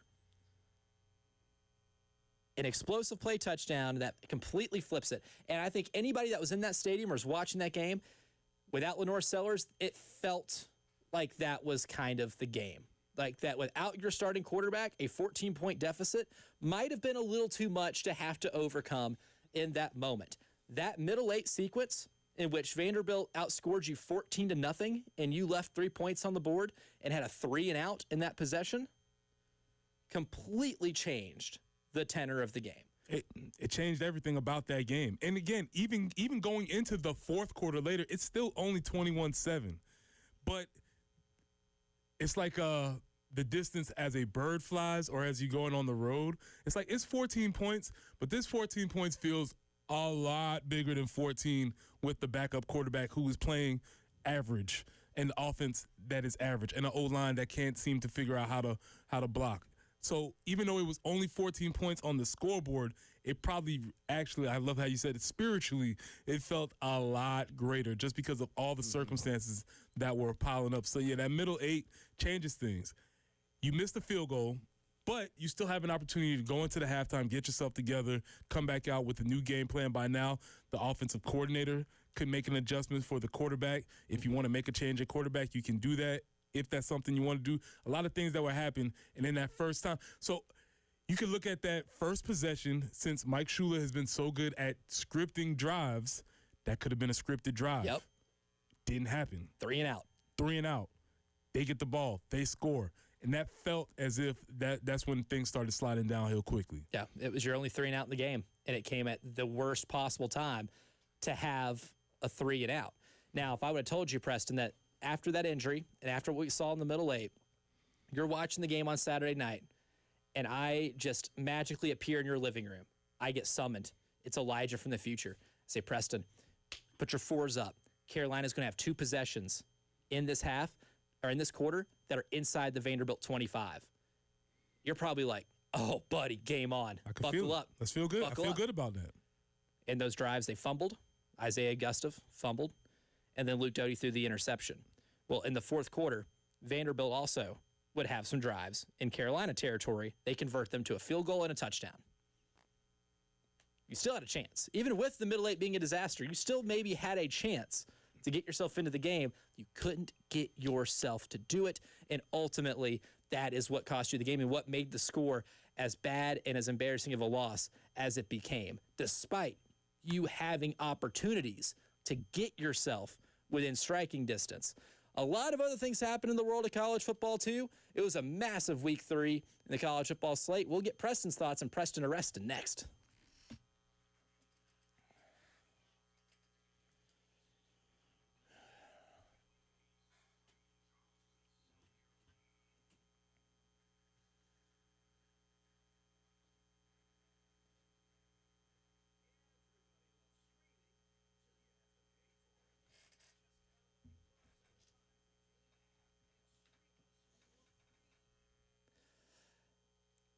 Well, football might have gotten you down this weekend, but if tax issues are also weighing you down, well, John Ecton and his team can help with that. They might not be able to help with the football part, but when it comes to business or income tax issues, John Ecton and his law team do a fantastic job of terminating those issues for you, and they've been doing it for a long time. His team has a local team that's been resolving these income or business tax issues for good, and they're perfectly qualified to give you the peace of mind that you deserve. 803-771-9800. That is the number to give them a call to set up a free consultation. See, the consultation's free. You talk to them, you see exactly what the game plan and the roadmap can be to your tax freedom. They can give you that, and the consultation part is free. Again, that number is 803-771-9800, or you can always visit them at ectonlawfirm.com. That's ECTON lawfirm.com.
It's time to get some takes in.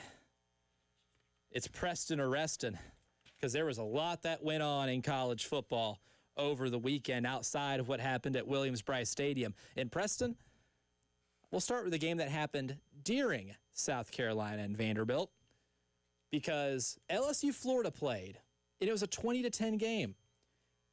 So you thought, okay, maybe a defensive struggle. But here's the thing. LSU only scored 13 offensive points despite DJ Lagway throwing 5 interceptions. Not 1, not 2, not 3, not even 4, but 5 interceptions. So Preston or Reston, LSU has a capital P problem on offense. Reston. Unfortunately, I believe in Brian Kelly as an offensive play caller, and I think Garrett Nussmeier he's the only quarterback to this point who had all the preseason hype who's playing well. Mm-hmm. So let's just relax on that one. So I would say Reston. It's got my eye. It's got my attention because they only scored 23 against Louisiana Tech. I think that's fine. And then really struggled against Florida, but that's something. Put some tabs on that. Preston or Reston. Texas A&M is still doing the be really good in September thing, but this time it's for real.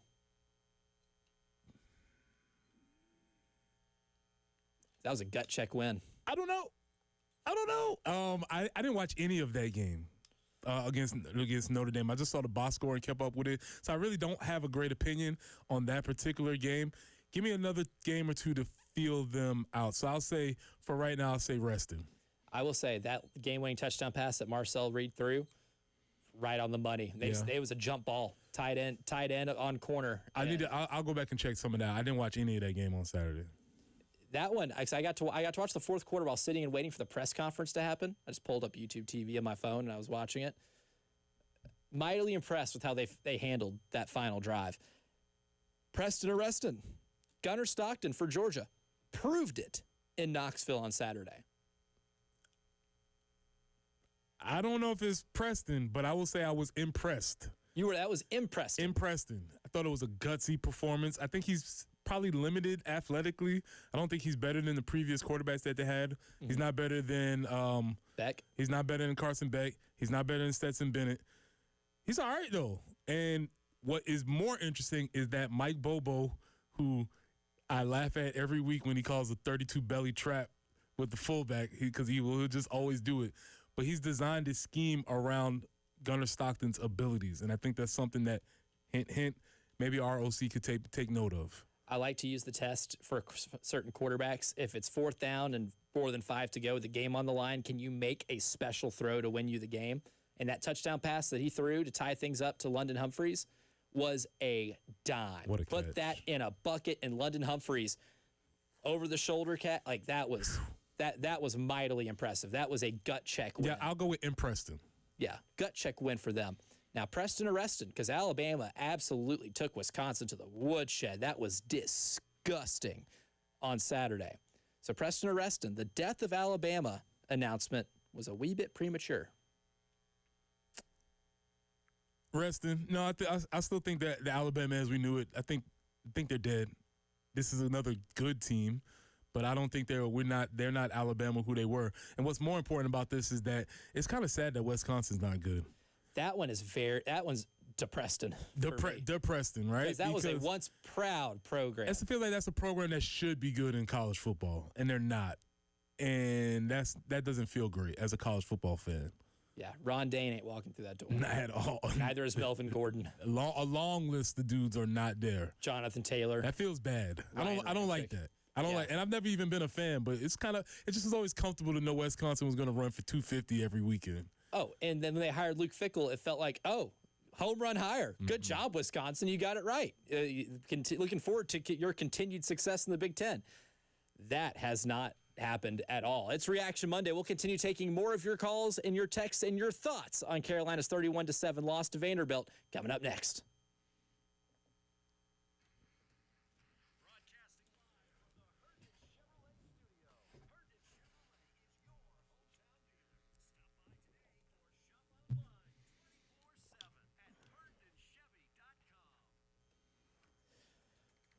Our friend Michael Geddes and his pals over there at Pro Swing and both of their locations, Forest Acres and Chapin, have it going on with the Golf Zone simulators. If you haven't tried that at first, I highly recommend going. It's an absolute blast on its own. But they also do a fall league, and they have remaining spots. Now, not many, so you need to get to it. The first week of the league kicks off September 29th through October 3rd, and there's 12 weeks of league play at either location, so they're very versatile, and anytime or dedicated league nights, which requires some advanced booking per week. So don't wait now. The spots are very limited. Registration closes. Again, September 29th is when it's going to kick off, so time is slipping. A $35 league booking fee. Leagues available. Again, hit them up, 803-528-1617. Again, 803-528-1617, and inquire about Pro Swing's Fall League.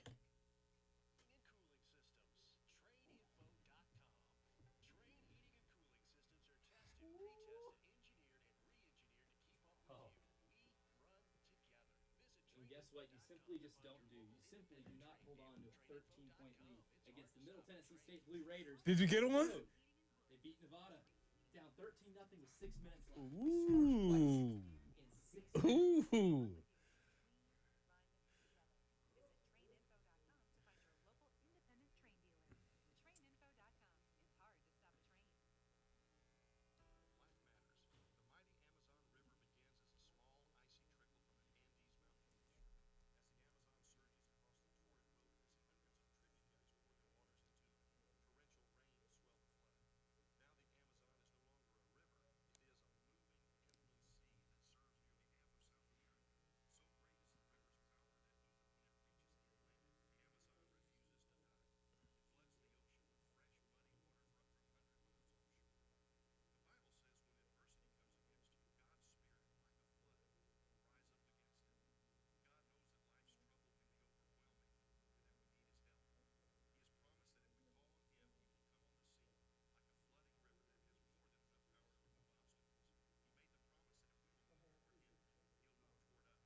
Augusta Highway near Cedar Crest Drive, also South Beltline Boulevard at Bluff Road, and South Lake Drive at I-20, also an accident.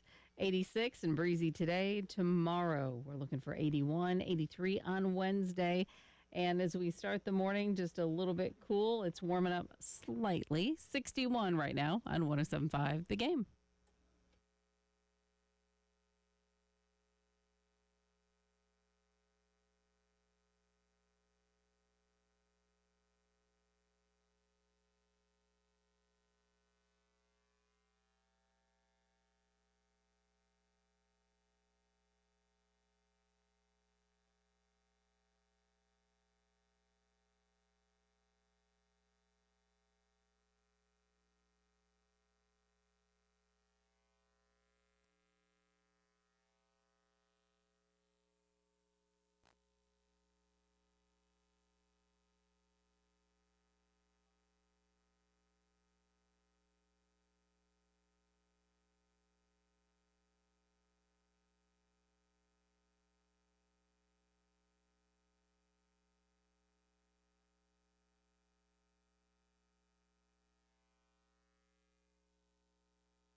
Hour number 3 of the early game starts right now. I'm Elijah Campbell. He's Preston Thorne. She's Jen Jensen. And we are continuing our reaction on a Reaction Monday to South Carolina's 31-7 loss to Vanderbilt. there's a lot of reaction to be had, Preston Thorne. Yeah. There's obviously a lot to break down from the specific game. Obviously, I know people want to set their eyes forward as far as the future of the program. Is this going to be a thing? Right now, we're talking about this game. Yes, there may or may not be some future implications of this particular game, but for me, it was always game 3. It wasn't going to be game 1. It wasn't going to be game 2. It was going to be game 3 when I felt like I had seen enough of this team where I can finally start making some pretty definitive, declarative statements about where I think this team is right now. Not where they're going, because I always believe that there is improvement in the future. There can be there. But for where the team is, I feel pretty confident making some declarative statements now. I think a lot of the declarative statements from the fans have been when it comes to Mike Shula, right? And I think there is a discussion to be had because we have 4 games of sample size. Yes. You have the bowl game, and now you have the first 3 games of this season. And really, I could go through and read a lot of them because there are a lot, but it would take multiple segments just because there's a lot. Let's get a sampling. Let's get a sampling of some. Okay. Justin says, our OC is garbage. He ruined one of the best quarterbacks in the league and now is tanking our whole offense. Proof was in the bowl game loss, and he just carried over the terrible calls into the new season. Oh, man. One says, is it fair to say after looking at 4 game sample, including the bowl game, that Shula might be the problem? That was one of them. One person, David, says, did Marcus Satterfield sneak in and start calling plays for us? Robert says, maybe Loggins wasn't so bad after all. Loggins was actually pretty good. Interesting. I think Loggins tapped into the offense pretty well. One texter says the offensive troubles come from the inability to call plays within the flow of the game, because I think when we talk about some of the success the offense has had, it has been on what the traditional scripting of plays would be, especially at the very beginning of the game. John K. says Shula can script the hell out of a first drive, but then nothing. Ryan says we seem to have no offensive identity. Another texter says Shula is great at scripted drives, and that's it. Shula plus Doty is a disaster. Allen says stop trying to run a pro-style offense, run a college football offense. It goes on and on. There are a lot. My man Marv hit me up on Twitter and was already calling for Shula's job and highlighting that as an issue. I'm not here to call for anybody's job 3 weeks into a season. I personally, Elijah Campbell, require a little more of an in-season sample size as well. But I do think there is a legitimate discussion to be had as to where you go from here, and the steps of where you go from here must be different than the steps you took to get here, or else you will have the same results. I think that's 100% fair. And again, I think everybody's criticisms that we heard on there, I think you're fair because you haven't seen them exactly break out on offense. And you're right, there is a 4 game sample size of which there have been subpar offensive performances. When you look at the numbers, to address a couple of them specifically, I also feel very similar that there's just a lack of rhythm and flow to the play calling. And it does remind me of Marcus Satterfield, where it feels as if he's calling plays, the plays are being called from a sheet. And the sheet is there, and I'm going to call this play, and we're going to call this formation, but there's no really rhyme or reason. For instance, the first play of that game, beautiful call, right up my alley. You know I love a good stretch fake, play action. On a first down, what we were talking about. If I run the ball well, that's a great thing to do. Never came back to it for the rest of the game. It doesn't matter which quarterback is in the game. That's a play that you can come back to. That's a play that you build off of. We didn't even run a running play off of that. So you ran this beautiful play at first game. It was successful, and you never saw anything like it again. Why not run it again with a deep play combined to it? Why not run it again with an actual running play and combined? There's all types of actions. If you're going to base your game plan off of that play, and that's the first play is like a thesis statement if you're writing. This is my thesis. This is what we're doing. In this essay, I will. You lay it out. Yeah. You lay it out. We're going to run play action. We're going to dip and dab. We're going to flood the zone, throw to the tight end, hit you over the top. We never did it again. And there was if I was reading that game plan, I saw no connective tissue between what they were trying to attempt to do. And so that's my biggest complaint about the offense is after watching the team for 4 games now, I don't know what we're trying to do. Now, in terms of the 4-game sample size, and we will get to Adam here in just a second on the AAA heating and air front lines. Before we get to Adam, the numbers themselves still aren't very good. Now, this is just points, right? I have it. When we get tomorrow, we get into more of the deeper dive stuff. I will go through just the drives of those games and get more of an idea of how you're doing on an average drive through 4 games. But in terms of just points, going back to the Illinois game, that's 4 games, 55 points in 4 games, calculation loosely, 13 and some change points per game. I don't think that's going to cut it in the SEC. That's not. Unless you have the 85 Bears on defense, I don't think you're going to be holding your opponents consistently to less than 13 a game, right? They have still yet, in the 4 games, Illinois in the bowl game, Virginia Tech, South Carolina State, Vanderbilt, have yet to eclipse 20 offensive points. And that's numbers. That's not opinion. That's not editorializing. Those are just the numbers. And so they can spin it however they want. But when you look at those numbers, that's not going to be enough to get it done. No. Period. It's not. And whatever it is that isn't getting fixed needs to be fixed, especially when it comes to finishing your drive. And also, let me address one other thing. When you hear the conversation about is it the play calling, that's execution, it's all the offensive coordinator's issue because he is at the top of the depth chart, the top of the flow chart, the top of the org chart. The coordinator of the offense. Your responsibility is for the execution. Your responsibility is for the offensive line to block. That is why you are there. That's why you're at the top. That's why your paycheck reflects that at the top. All of those reasons say that you are in control of that. And on top of that, it can't be just the offense's fault because the next level is the head coach, and you're ultimately responsible for the offense that you run. Certainly. AAA Heating Air phone lines. Adam is on the line, wants to weigh in on a Reaction Monday. Adam, good morning. Welcome to the early game. Is this the Elijah Campbell from Nashville? I did work in Nashville for about 4 or 5 years and did graduate school not too far from it. So I accidentally stumbled across you this morning, Elijah, because I'm sitting here listening. I'm like, I know this voice, dude. So, yeah, no, I'm a diehard Vandy fan. Adam. This is Adam from Nashville, baby. No you know me. way. What? You know me, man. Yes, yeah, I'm a regular caller at my old station in Nashville. Yes, hell regular yeah, dude. caller. Hey, it's wild, dude. Like, I'm watching this game, Elijah, man. I didn't know you had to cover these guys. I thought South Carolina was going to be a playoff team, man, and you lose that quarterback. That's a special quarterback, man. Like, that's a Steve McNair special quarterback.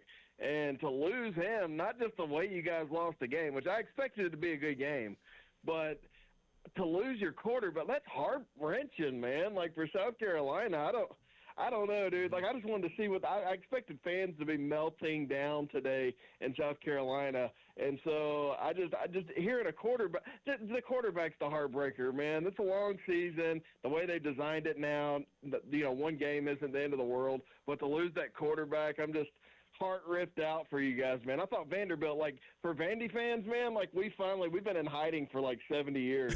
So we get to actually, we get to take victory laps, baby. Like, we are awake and alive, and we got a good coach, and Pavia, of course, is a dog, but, like, we're a Pavia injury away from it being a problem, So, like, to see Sellers go down is just sick, dude. But I was just wanting to get the vibes of South Carolina, and then I see Elijah. I'm like, this is a small world. Small dude. world. Yeah, small. Hey, good to hear from you, Adam. Well, good to hear listen, from you. Adam, we want to keep you on. We're going to put you. We don't have any budget, but we're going to have you as our Vandy correspondent. So we're going to be checking back in with you because a lot of the questions have been like, is Vandy this good? What's Vandy? So we're going to keep checking in with you to get the temperature of the Vandy populace. Appreciate you, Hell man. yeah, dude. Hey, I accept, man. Like, anytime you need to know the vibes, dude. Like, and I promise you, like, this is not something that we're used to. So, like, a lot of these feelings are new. But Vanderbilt understands how realistic, these windows are, man. They're very tight windows. And Clark Lee, like, he's a stud. He's brought in so many people, and they spent money, man. And that's kind of what you have to do in college football, is spend a lot of money. But you also have to get lucky, and you have to have stellar players get hurt around you on the other team, and, like, everything has to line up. It's just lining up for Vandy right now. But Sellers is going to be great, man. I don't know. I'm feeling it for South Carolina because I'm used to feeling like that. I'm used to everything falling apart. So I know what you guys are going through, dude. Yeah, I mean, And Adam, you're right. I definitely appreciate your call, man. Yeah, and that was when the feeling certainly changed, right? You could feel all the energy that was in that stadium, like it was a vacuum, right? It completely sucked the energy out of it, right? And I will say the fans still brought it, but it felt so much different when Lenoris was laying there, and there's that realization of, this game just changed, right? Like this game just changed a little bit, and that a lot of the hope that you have in that game does leave when Lenoris left. And that's just the nature of having a player of his caliber, that if he leaves the game, there will be a drop-off. Even if it is Luke Doty, Aaron Nolan, Cutter Woods, whoever that comes in, and even if the coaching staff loves whoever they put in, even if in their heart of hearts they believe Luke Doty gave them the best chance to win that game, you still don't believe you have a better chance to win that game because 16 is as good as we know he can be. Yeah, and as you said earlier in that game, he was playing that way despite obviously the interception going in, right? They were going in to score again, but I think you said he was 6 of 7, the one being the interception for almost 100 yards at that point. So he was playing really well for what he was being asked to do, and yes, that does change the temperature of the game. That being said, hey man, it's football. You know this is a possibility. You know you have to prepare for these things to happen. And it felt like when that happened, everybody else, you kind of looked around and everybody did not feel as confident as they once felt. Yeah, I mean, that was even reflected after the game. Jalen Kilgore even said that was something that affected the entire team. We'll take one more call here before we hit the break. Michael is on the AAA Heating and Air phone lines. Michael, good morning. Welcome to the early game. Good morning, guys. How y'all doing? Pretty good. How are you? Best I can be. It's too early in the season for me to go crash out mode yet. But even if Sellers does play Missouri or when he comes back, I don't know with this team. I feel like when I was watching that game, I'm like, well, I guess I can just live with what the rest of the season gives me and just hope to get 6 wins, because that's the vibe I'm getting. Because even if Sellers comes back, we just still have too many issues that we've had since year one with Beamer. You feel me? Like the offensive line is still an issue in year 5. When Sellers went down, it seemed like everybody just decided not to play anymore. It's like there was no fight from the players, the coaches, and we still can't get off the field on defense on third down. The reason why Vanderbilt was able to sustain those long touchdown drives is because we would get them in 3rd and 5, 3rd and 7, 3rd and 9, and every single time they come up with some play, however play, they get 10, 15 yards of it easily. Like, I just don't understand. And going back to the issue of everybody not playing the best when Sellers went down, I think that's one of the biggest difference as far as the team and also the defense from last year is that you had leaders last year. When Sellers went down last year, Debo, Nick, and all them boys on defense, they wasn't letting the team just sit down. You feel me? I feel like we don't have any leaders on this team.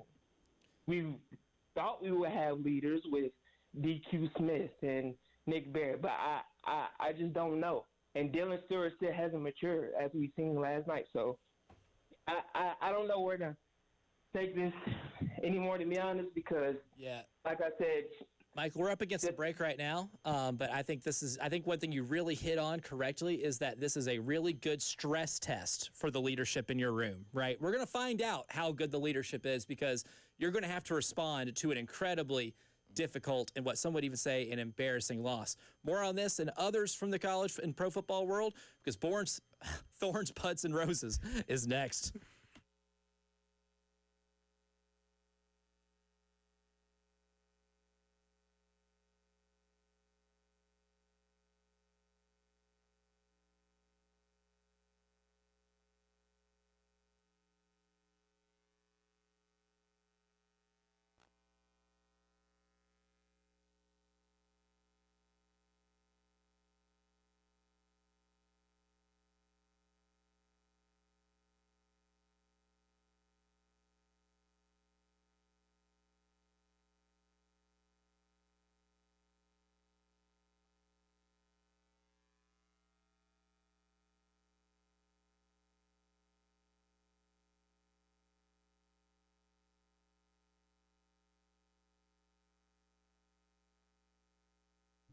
Press here for our friends at Absolute Glass, the premier glass company of the Midlands, offering auto, home, and business glass repair.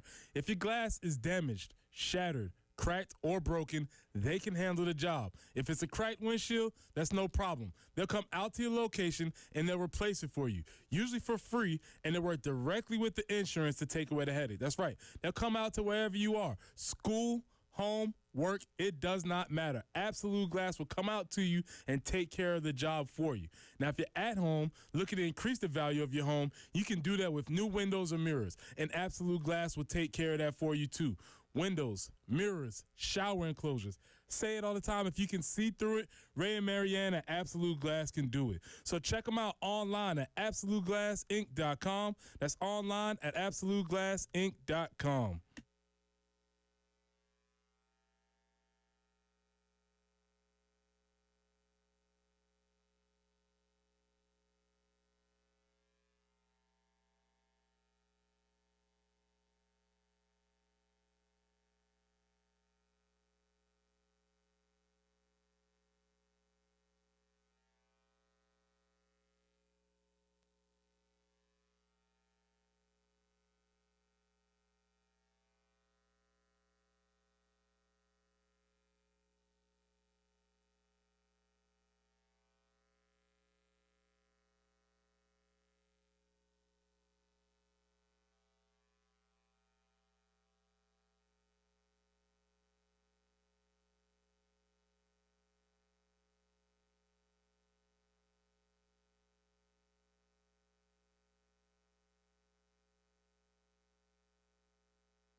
Augusta Highway near Cedar Crest Drive, also an accident. Farrow Road at I-77.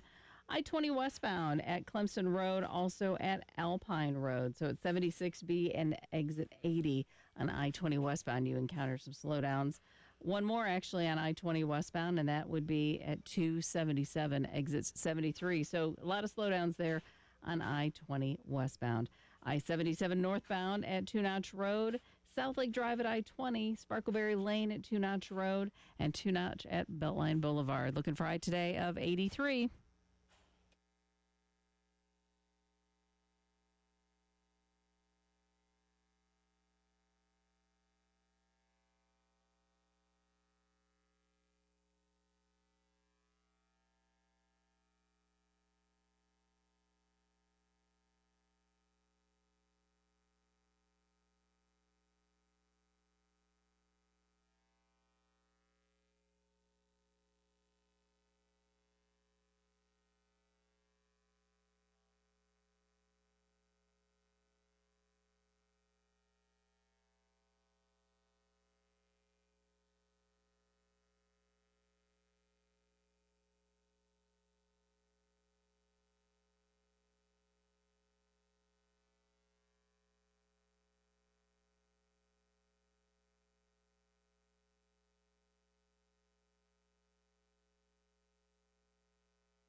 Time to get some takes out from over the weekend. It was a busy weekend in the world of football. And as we always do at 8:15 on Mondays, it's time for Thorns, Buds, and Roses. It's time for Thorns, Buds, and Roses with Preston Thorne on the early game. 107.5 The Game. Big weekend of football. A lot of great games. Maybe one game of the year, Georgia, Tennessee. And that's going to lead us to my thorns. My first thorns, us, fans. Listen, fans support, fans watch, spend a lot of time. And so if a fan has some concerns, that's perfectly okay. I am not one of these people who feels as if you're not with us, you're against us. If you wasn't there in the beginning, get off. No, the fans have seen some things over these 3 games, and they have concerns. You all listening, you all watch a lot of football. We're not going to sit here and gaslight you and say, oh, nothing's wrong, just give us some more time, we need to improve. No, you should have some valid concerns, and I think part of being a fan, part of being part of a supporter, part of being one of these institutions is that you can voice some of your opinions, and that's totally okay. So my thorn are the people who say, if you say anything bad about the Gamecocks, you're not one of... It's not how this works. Everybody should have valid concerns and valid opinions. Buds, all right, this is my most official old man rant here. I save it for a loss. These uniforms, brothers. I absolutely despise the way we let our players wear their uniforms. T-shirts hanging out the bottom. Sleeves on the side. Not jerseys tucked in. Bands everywhere. I recognize that this is the oldest man take, but they're called uniforms for a reason, because you're supposed to look like you are wearing the same thing. If you want to distinguish yourself, you can distinguish yourself by playing well. The way that we wear their uniforms are atrocious. It is sloppy. I don't like it. And while we're here, Big Game Garnet was right there. Big Game Garnet was right there. We didn't take the opportunity. It was right there. We had the helmets. We had the jerseys. Why didn't we just finish it with the pants? It was right there. We could have done it. I would have liked that look. We could have done really it, liked man. that look. They were in all white. We could have been in Big Game Garnet. It would have been a beautiful Color uniform rush. game. We didn't Color rush that bad color boy. rush game. But did we really want to waste that Big Game Garnet on that? Like, if we want to celebrate, we want that to be in celebratory pictures. So did we really want that in a losing game? So maybe it was okay that we didn't. Well, now it is. Now in it is. retrospect. But okay, but at first it was. I positioned that if we was in Big Game Garnet, maybe we would have showed up like It it would was have a made a big difference. game. Yeah, maybe that would have been a difference. I think then you need to start consulting with the staff. It was right there. We didn't do it. Yeah. But my oldest man take is tuck your jerseys in, pull your pants. And what happened to knee pads? Nobody wears knee pads anymore, and I'm sick of it. I don't like it. Anyway. Bring back knee pads. Wouldn't you think they're going to want that? In another 20 years, those boys are going to wish they had that. I'm sick of it. Yeah. I don't like it. I don't like the way it looks. This is my oldest man take. I stand by it. Roses to our queen, the goddess, the greatest woman basketball player in the universe. Asia Wilson again wins AP Player of the Year. Again wins Defensive Player of the Year. Again, if she doesn't win MVP, we should all take up some serious Twitter fingers and let them all know that this is an atrocity. She didn't win last year because another player was good and they kind of got tired of giving Asia the MVP. She should win it this year again. 16-game winning streak. The Aces went from out of the playoffs to the second seed in the playoffs. If she pulls this off, the rest of the world will know what we already know, is that Asia is the greatest women's basketball player on the planet. And she will be for about the next 3 or 4 years. So 22 roses for Asia Wilson for again winning AP Player of the Year. Elijah, those are our thorns, buds, and roses. And her alma mater almost pulled off a streak-ending win of their own against Hammond. That is now to 20. It's a 20-year streak. They have not beaten Hammond. They had Hammond down 7-6, and Hammond hits a walk-off field goal. Oof. Brutal. And the kid nailed it. It was a 33-yard field goal. He'd have made it from 50. Okay. He put up Jackson Ross, kid from Hammond, put a boot into that ball. My goodness. Can we get him? Well, Vanderbilt was at the game recruiting him. They are one of the teams in line for his services. So, Lou Bezjak did confirm that there were some coaches while they're in town went over to Hammond and watched them kick. The uniform thing it's one of these things where if you win, I'll ignore it. But as soon as you lose, that's it. Bringing it up. And these uniforms, and you wanna wear your uniforms like that's why we can't do anything right around here. You just let it go until you lose, and then once you lose, then that's your chance to bring it up. Because then it's not the first thing you bring up; it's the and you know what? And another thing, you could have looked better from performance and your uniforms.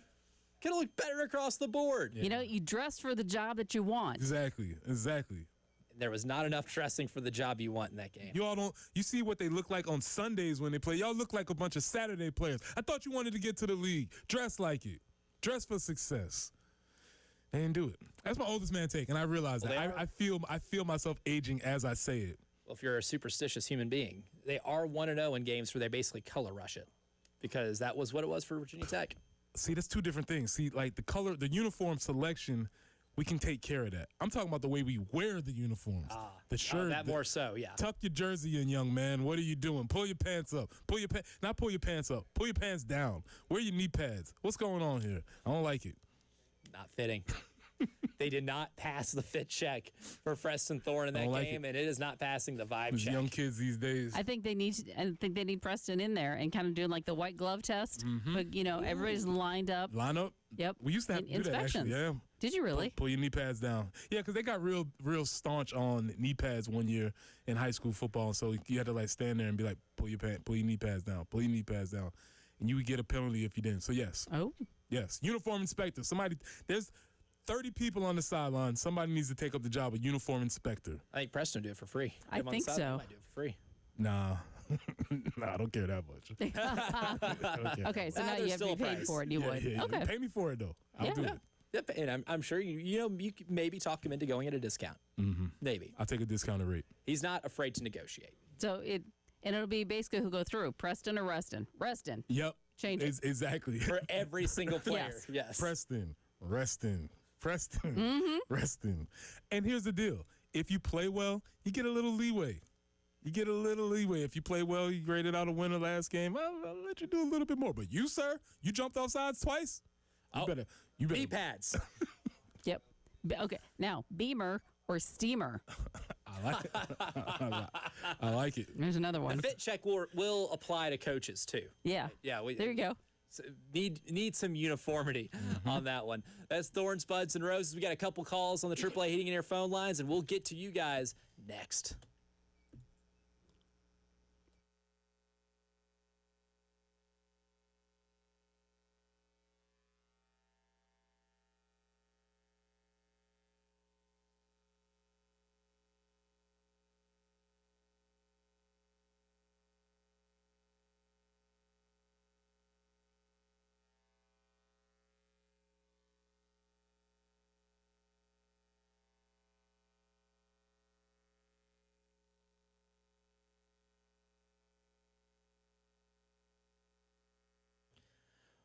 When it comes to protecting your home, maybe the most important part of that is your roof. What you want in a roof, not just protection, but guarantees that you can have the peace of mind that your operation for your business or your home will remain dry and running long into the future. And that's where Midstate Roofing comes in, because they've been giving people the peace of mind and providing a protective guarantee for nearly 30 years. Midstate Roofing also, it doesn't stop with just the protection of your home. They protect the roof. They protect the protector of your building, because you can protect that roof with a maintenance contract. Give them a call, 803-356-1919. Let them provide you with the shelter to the specific needs of your facility or your home, 803-356-1919. And you can always hit them up online at midstateroofing.com. And remember, if you have a leak, let Midstate Roofing take a peek.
Augusta Highway near Cedar Crest Drive, you find an accident there. Also, Farrow Road at I-77.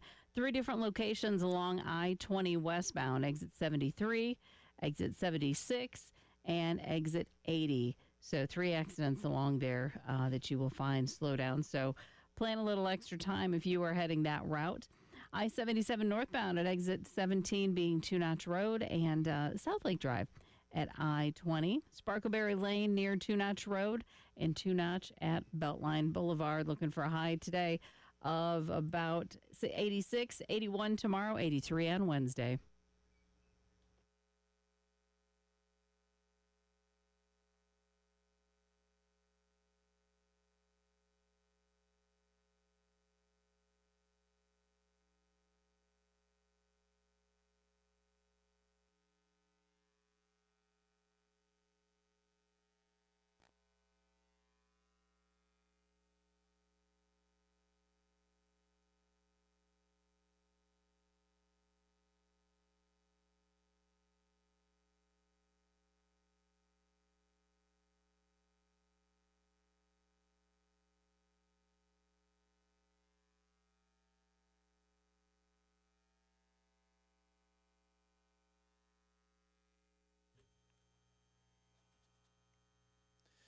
Reaction Monday continues here on the early game, and we have a loaded bank of phone calls. We'll go to the AAA Heating and Air phone lines because Thomas has patiently been waiting on the line. Thomas, appreciate you calling in. Welcome to the early game. All right, guys. Okay, I was 2 out of 4 for the weekend, but 2 good things that happened was 2 of our Gamecock greats in the WNBA, their teams won their first round game. Mm-hmm. And my Cowboys, they inked out a win, even though their defense was atrocious. Wild last minute of that game. My goodness. Yeah. But 2 bad things that happened was my NASCAR driver, Alex Bowman, he dropped out the playoffs. And, of course, my beloved Gamecocks, they suffered what we all knew would happen if Lenore Sellers got hurt. That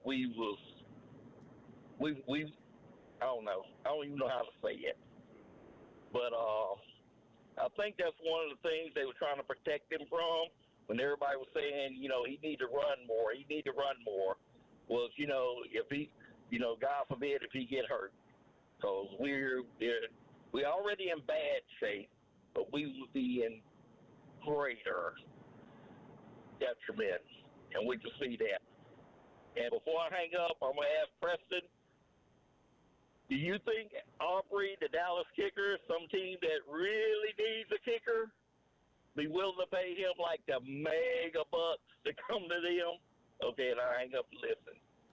I mean, that's a great question, and yeah, I don't think there's a value limit you could place on being able to win a game from 55 plus and feel like we're confident at any moment. So yeah, I would look for some numbers coming up. I don't know what his contract situation is, and you know, Jerry is known to mess up a contract situation. So we'll see how that plays out. Now, the wild thing about that isn't just that he drilled it from 64 and it might have been good from 74. Is that the Cowboys were so confident he was going to hit that from 64 yards that they let the clock melt down to limit the game to that play, right? Like they didn't try to get closer. They were confident enough for like, oh, we're on the New York 49. We're good. Let's set it up right here. Most teams don't do that, and that's just a microcosm, or I guess a reflection as to how confident they are in Brandon Aubrey that if he's kicking from 64 yards out, that he was going to sink it. Just an absurd field goal to end that game. One of the wildest things from the football weekend. Go back to the AAA Heating and Air phone lines. Rod is on the line with us right now. Good morning, Rod. Hey, good morning, guys. How y'all doing? Doing well. Hey, listen, you had a caller that called in from Nashville. His name was Adam. Yes. He said something key in this call, and something that I called in, we talked about this summer. He said, we spent money. Where did we spend money at on that offense? We knew that this should have been, not saying we don't know what's going to happen, but it's trending downward. what did we buy to make Norris sell us a better quarterback this year? Because if we got a glimpse into last year, we was close. So this year, we would have been closer, I thought. So my question is, why didn't we spend money to make this offense better? Secondly, why we as media and fans are blaming the guys under the head man who's hired these guys, who's putting these guys in control? Why we always blame the low-hanging fruit and not blaming the person on the top? Because my understanding from what I was taught, all flows from the top. So we're so busy blaming these guys for what they're not doing. Why we not pointing attention to the man that put them in the position? Because at the end of the day, he brought them in. I don't get it anymore. You know what I'm saying? I'm done blaming the offensive coordinator and the OC. I mean, the OC and the O-line coach. I'm done blaming it. He's buying the groceries, y'all. And lastly, if Virginia Tech want our problem, let them have it. Stop putting this mess out so he can get a bigger contract, more money, man. Come on, man. Nah, let's stop that. If they want him, go on. This is SEC football. Vanderbilt shouldn't be spending more money than us getting better players. I'm sorry. Hey, guys. Good morning. Thank you for taking my call. I appreciate it. Appreciate you, Ron. Appreciate you, Ron. Now we're in next college football season.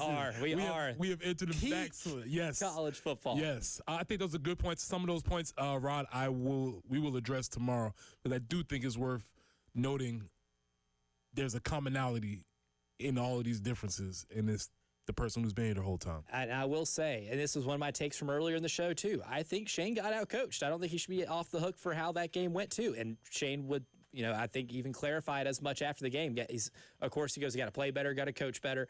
If you just looked at the eye test in terms of, and I asked you, which team came in here more prepared, more ready to play, and more ready to execute a game plan and had a great game plan, you would have said it was Vanderbilt. If you polled 50,000 of the people in the stands, I think you would have gotten almost 100% on that question, because I think that was obvious. And Vanderbilt is a very well-coached team, and they came in here and took care of business. And South Carolina did enough self-inflicting stuff to keep them from winning that game, and a lot of that does come from coaching. I'm not going to shoo Shane out of town, but that was not his best night on Saturday. For sure. It was definitely not his best night. One more call before we hit the break. Steven is on the AAA Heating and Air phone lines. Good morning, Steven. Good morning, guys. How are y'all? Doing good. Appreciate you calling. Yeah, man. So I just want to echo a couple things that others have been talking about this morning. Just the team camaraderie and the way the team comes onto the field comparative to what we saw at Vanderbilt. Just like they were so much more prepared than we were. And then I'm going to talk about something else that I saw and I watched during the game is, Dylan Stewart's a great player, 5-star athlete, but attitude goes a long way, and I just don't think he's got the attitude that we need on the sideline and in our locker room. You see players coming onto the field and, giving low fives and, dapping up and, coming in, and Dylan Stewart just is ignoring them, and I don't like that. I think I'd rather have an average player that we develop than a 5-star with a bad attitude. My other point would be, I just think that other defenses are reading exactly what we are calling on offense. I feel like the defensive, coaches on the opposite teams are, know our play calls prior, and I feel like that's happened for the past 2 or 3 years. So just want to hear you guys. I appreciate all you do and look forward to hearing. Yeah, absolutely. Appreciate you calling as always, Steven. The Dylan Stewart thing, what was frustrating with him was he got ejected from the game on 2 things that were completely avoidable. You're too valuable to the team to get kicked out for that. Yeah, and even further than it being completely avoidable. The first one was within the realm of play, so you could say that's echo of the whistle. The second one was stupid. Yes. Dumb. It was selfish, and that's not winning football at all.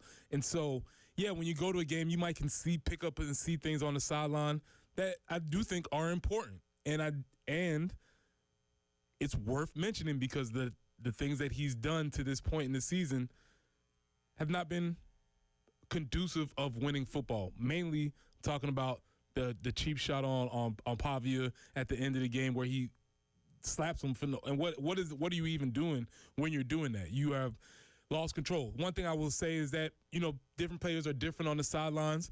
Maybe he's a guy who just likes to be in his realm and focused, and so I'm not going to say that, but I do think that's something worth watching. Certainly. We'll go ahead and give our winners for today's show coming up next.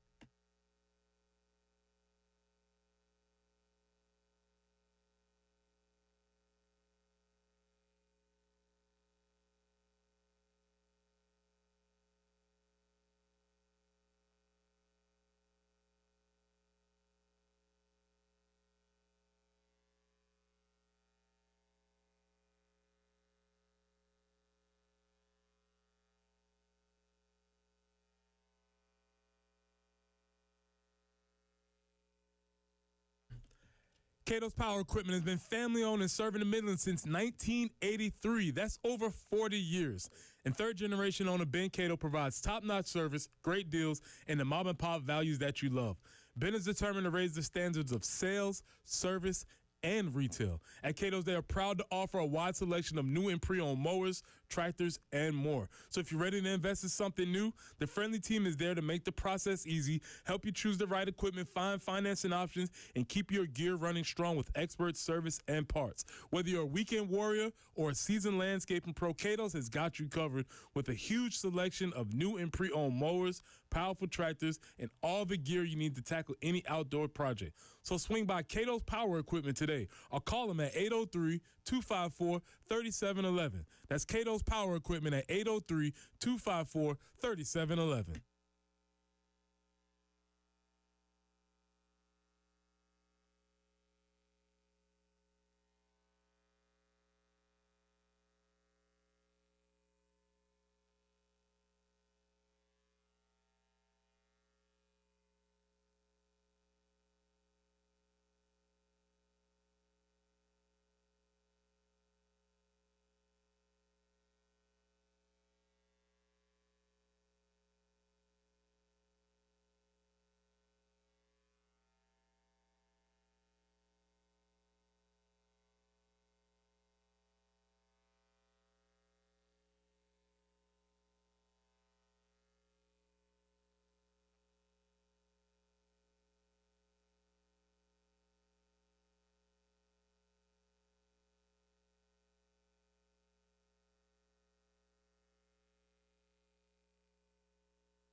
Mike Singletary wants winners.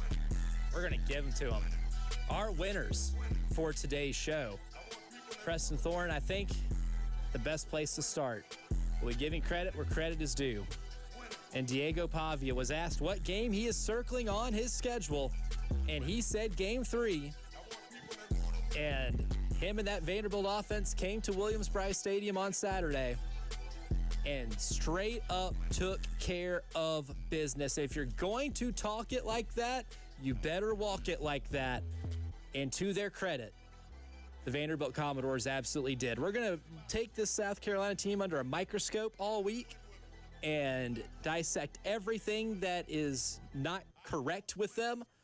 But I don't want to understate that Vanderbilt played a really good game, and that is a good football team. Yeah, absolutely, man. You win with class, you lose with honor. And you have to honor that they came out there and they did what they said they were going to do, competed, played a tough, clean, physical game. Nothing but respect for them. My winner, my guy, Aiden Burr, the field goal kicker from Georgia Tech. Man. 55-yarder, clock winding down, ice in his veins, straight down the middle.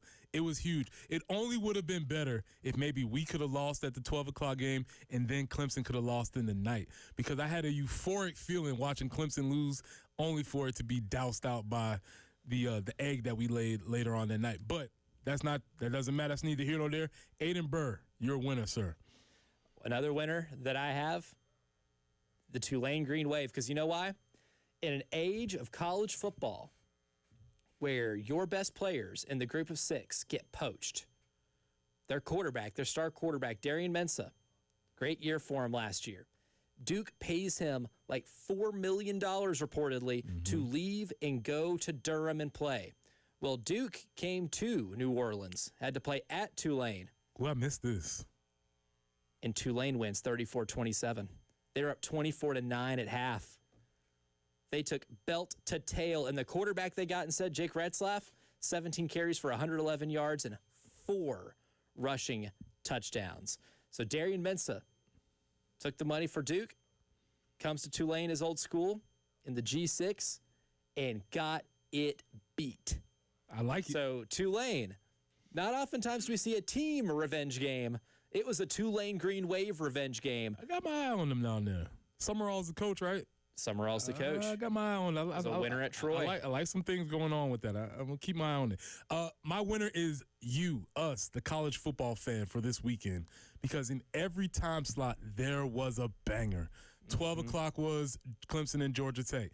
3:30 was Georgia and Tennessee, which I position may be the game of the year. I watched every snap of that. That was awesome. Phenomenal football game. Phenomenal. Unfortunately, it didn't go for us the way we wanted to in the 7:45, but the rest of the country had Notre Dame and Texas A&M. Fire. 3 games in every time slot that you wanted. If you was just going to sit on your couch and rot and watch college football, you had an awesome day. So you, college football fam, you're a winner on Saturday. Saturday was your day. For sure. Saturday was definitely your day. My last winner, the last minute of Giants-Cowboys. Ooh. That was a rush. 17 points in the last minute. Russell Wilson threw for 430-plus yards yesterday. Let him cook. What year is it? I don't know. He cooked. And for anybody like me who had Malik Neighbors on your fantasy team, rejoice. Oh, those are our winners for today's show. We'll be back at it tomorrow at 6 a.m. Tyler Head and Jack Velcher, The Extra Point. That's coming up next.